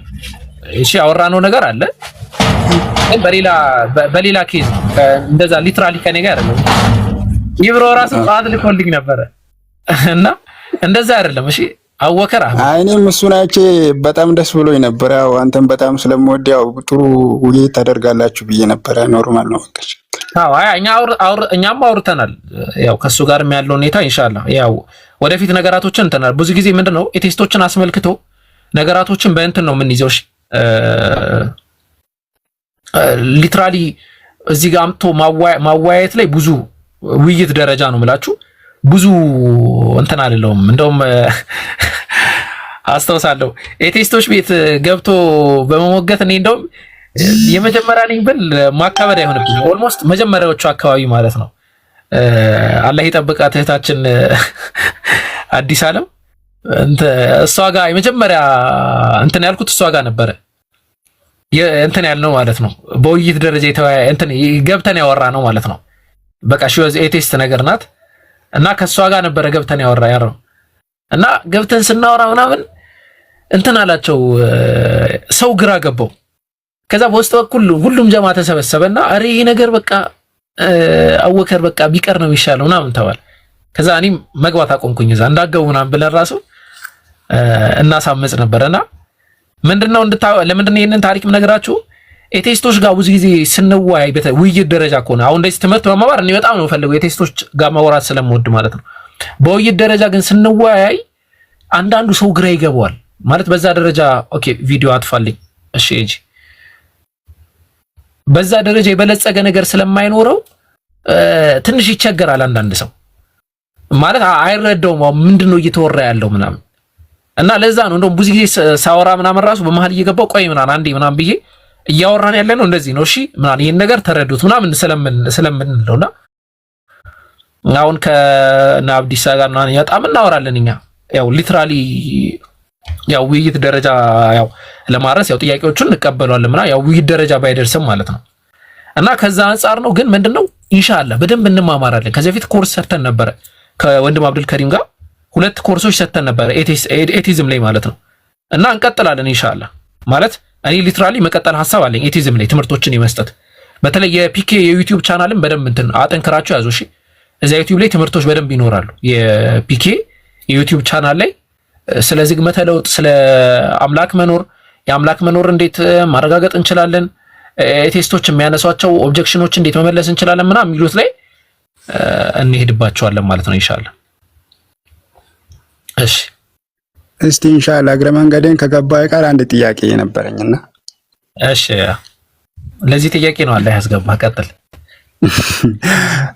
ወይ በቀደር ጉዳይ የሆነ ቀን አይ ቲንክ ቲክቶክ ላይ መስለኛል የሆነ ሎጂካል የሆነ ጥያቄ ምናምን አንስተ ነበር። ለምሳሌ አንድ ሰው በጥይት ቢገደል ያው የሞተ ሰውዬ ቀኑ ደርሶ ነው እና ገዳዩ ደግሞ እኔ ምን አረኩኝ ቀኑ ደርሶ ነው እኔ ባልገለውም ያው ሰውዬው መሞቱ አይቀርም ምናምን ብለ አንስተ መልሱን ሳትመልስ ነበር የሄድከውና ያ ነገር ውስጤ ቀርቷል አልተመለሰልኝምና እግረ መንገዴን ብትመልስልኝ ደስ ይለኛል። መልሱን ሳልመልስላችሁ ነው እንደ ዘጋሁት ያኔ አልመለስክም። እኔ በጣም ጓጉቼ እየጠበቅኩኝ ነበር። አጋጣሚ ሆኖ ትዝ ያለኝ ዛሬ አንዱ ጓደኛዬ ባጃ መኪና ታክሲ ውስጥ አብረን እየሄድን እያለ ይሄንን ጥያቄ እኔ ዝም ብሎ ጥያቄ ይፈጥርብኛል ስላለኝ እኔም ባለፈው ሰምቼ ስለነበረ እናንተ ትዝ አለኝና ብትመልስልኝ ደስ ይለኛል።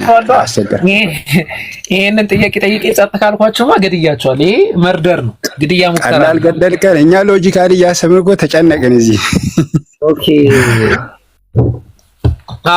ይሄ ኦፕኒንግ አንድ ሰዓት ኡስታዝ አቡ ሃይደር ኡስታዝ ሳዲቅ ማለት ነው የቀደርን ኮርስ ይሰጥ ነበርና በሆነ አለመመቻቸት የሱን የቀደር ኮርስ እንድሰጥ በተጠየቅኩኝ ጊዜ መጀመሪያ ለተማሪዎች የጠየቁት ጥያቄ ነው። ገብታችኋል? መንገድ ላይ አወከር መንገድ ላይ እየሄደ ነው። 2 አይነት ጥያቄ ነው። መንገድ ላይ አወከር እየሄደ ነው። ከዛ ይገጫል በመኪና ሲገጭ ቀደር ነው ወይስ አይደለም? አንድ ሁለተኛ ጥይት አንድ ሰው ይተኩሳል ከዛ ይገለዋል። ለምሳሌ አበበችን ይገላታል። አበበችና አበበ ደስ ስለሚሉኝ ነው። አበበችን ሲገላት ከዛ ይመጣና ደግሞ ገብሩ ለምን ገደልካት ምናምን ይለዋል። አበበችን ለምን ገደልካት ምናምን ሲለው አረ እኔ እኮ ገድያት አይደለም አላህን የወሰነው። እኔ ጥይት ብቻ ነው የተኮስኩት። የአላህ ውሳኔና ጥይቱ ሲገናኝ ነው የተፈጠረው። እኔ ምንም አላጠፋውም ይላል ማለት ነው። አሁን ይሄ ሰው ላይ እንዴት ነው የምንፈርደው ነው? እሱ ነው አይደለ ጥያቄው? አዎ እሱ ነው። አዎ እንደዛ ነው። አዎ ቆይ አንዴ፣ እሺ እንደዛ ከሆነ ምን ላድርግ መሰላችሁ? አንዴ ፒሲን ኤጂ እንግዲህ ይቅር ትለኛለህ። አንዴ ፒሲን ከፍቼ አንዳንድ ነገራቶችን ማሳየት ይጠበቅብኛል። ቀደር ኮንሴፕትማ ኢንሻአላህ በደንብ ገና በደንብ ጠፍጥፈን ነው የምንሰራው። እሺ የቀደር ኮንሴፕት ላይ በተለይ አሁን ሞደርን የሆኑ ከ200 ዓመት በኋላ የመጡ ኦብጀክሽኖች አሉ። ዋት ኢዝ ሞራሊቲ የሚል መጽሐፍ አለና እዛ መጽሐፍ ላይ በጣም የሚገራርም ሎጂክ ነው የሚነሳው ቀደርን አስመልክቶ ማለት ነው። በደንብ ቀደር ኮንሴፕት የሚመታ እና ያንን እነዛን ሐሳቦች ምናምን በጽሁፍም በምንም ምናምን እያደረግን እንመታቸዋለን ብዬ ነው ማስበው። እሺ መጽሐፍ ይኖረናል በቀደር ዙሪያ ኢንሻአላህ ወደፊት ማለት ነው። ግን ሊትራሊ በጣም ብዙ ሰው እንዲጠቀምበት ስለምፈልግ ፒዲኤፍ ነው የምናደርገው። አንደኛ በጣም ረጅም ገጽ ብዙ ገጽ ይሆናል፣ ሁለተኛ በፒዲኤፍ ነው የሚሆነው ብዬ ነው ማስበው ኢንሻአላህ። እሺ እስቲ ፋይሉን ማግኘት ብችል ደስ ይለኛል። እስቲ ልፈልግና እንዲህ የሆነ ፋይል አለ እሱን ልክፈትላችሁና ከዛ ያንን ይዘን ኢንሻአላህ እንማማራለን። ቀደር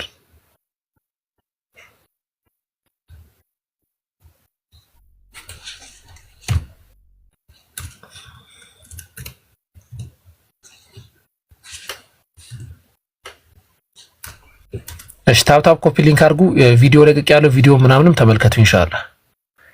ምዕራፍ 1 ኦኬ ሾልቲ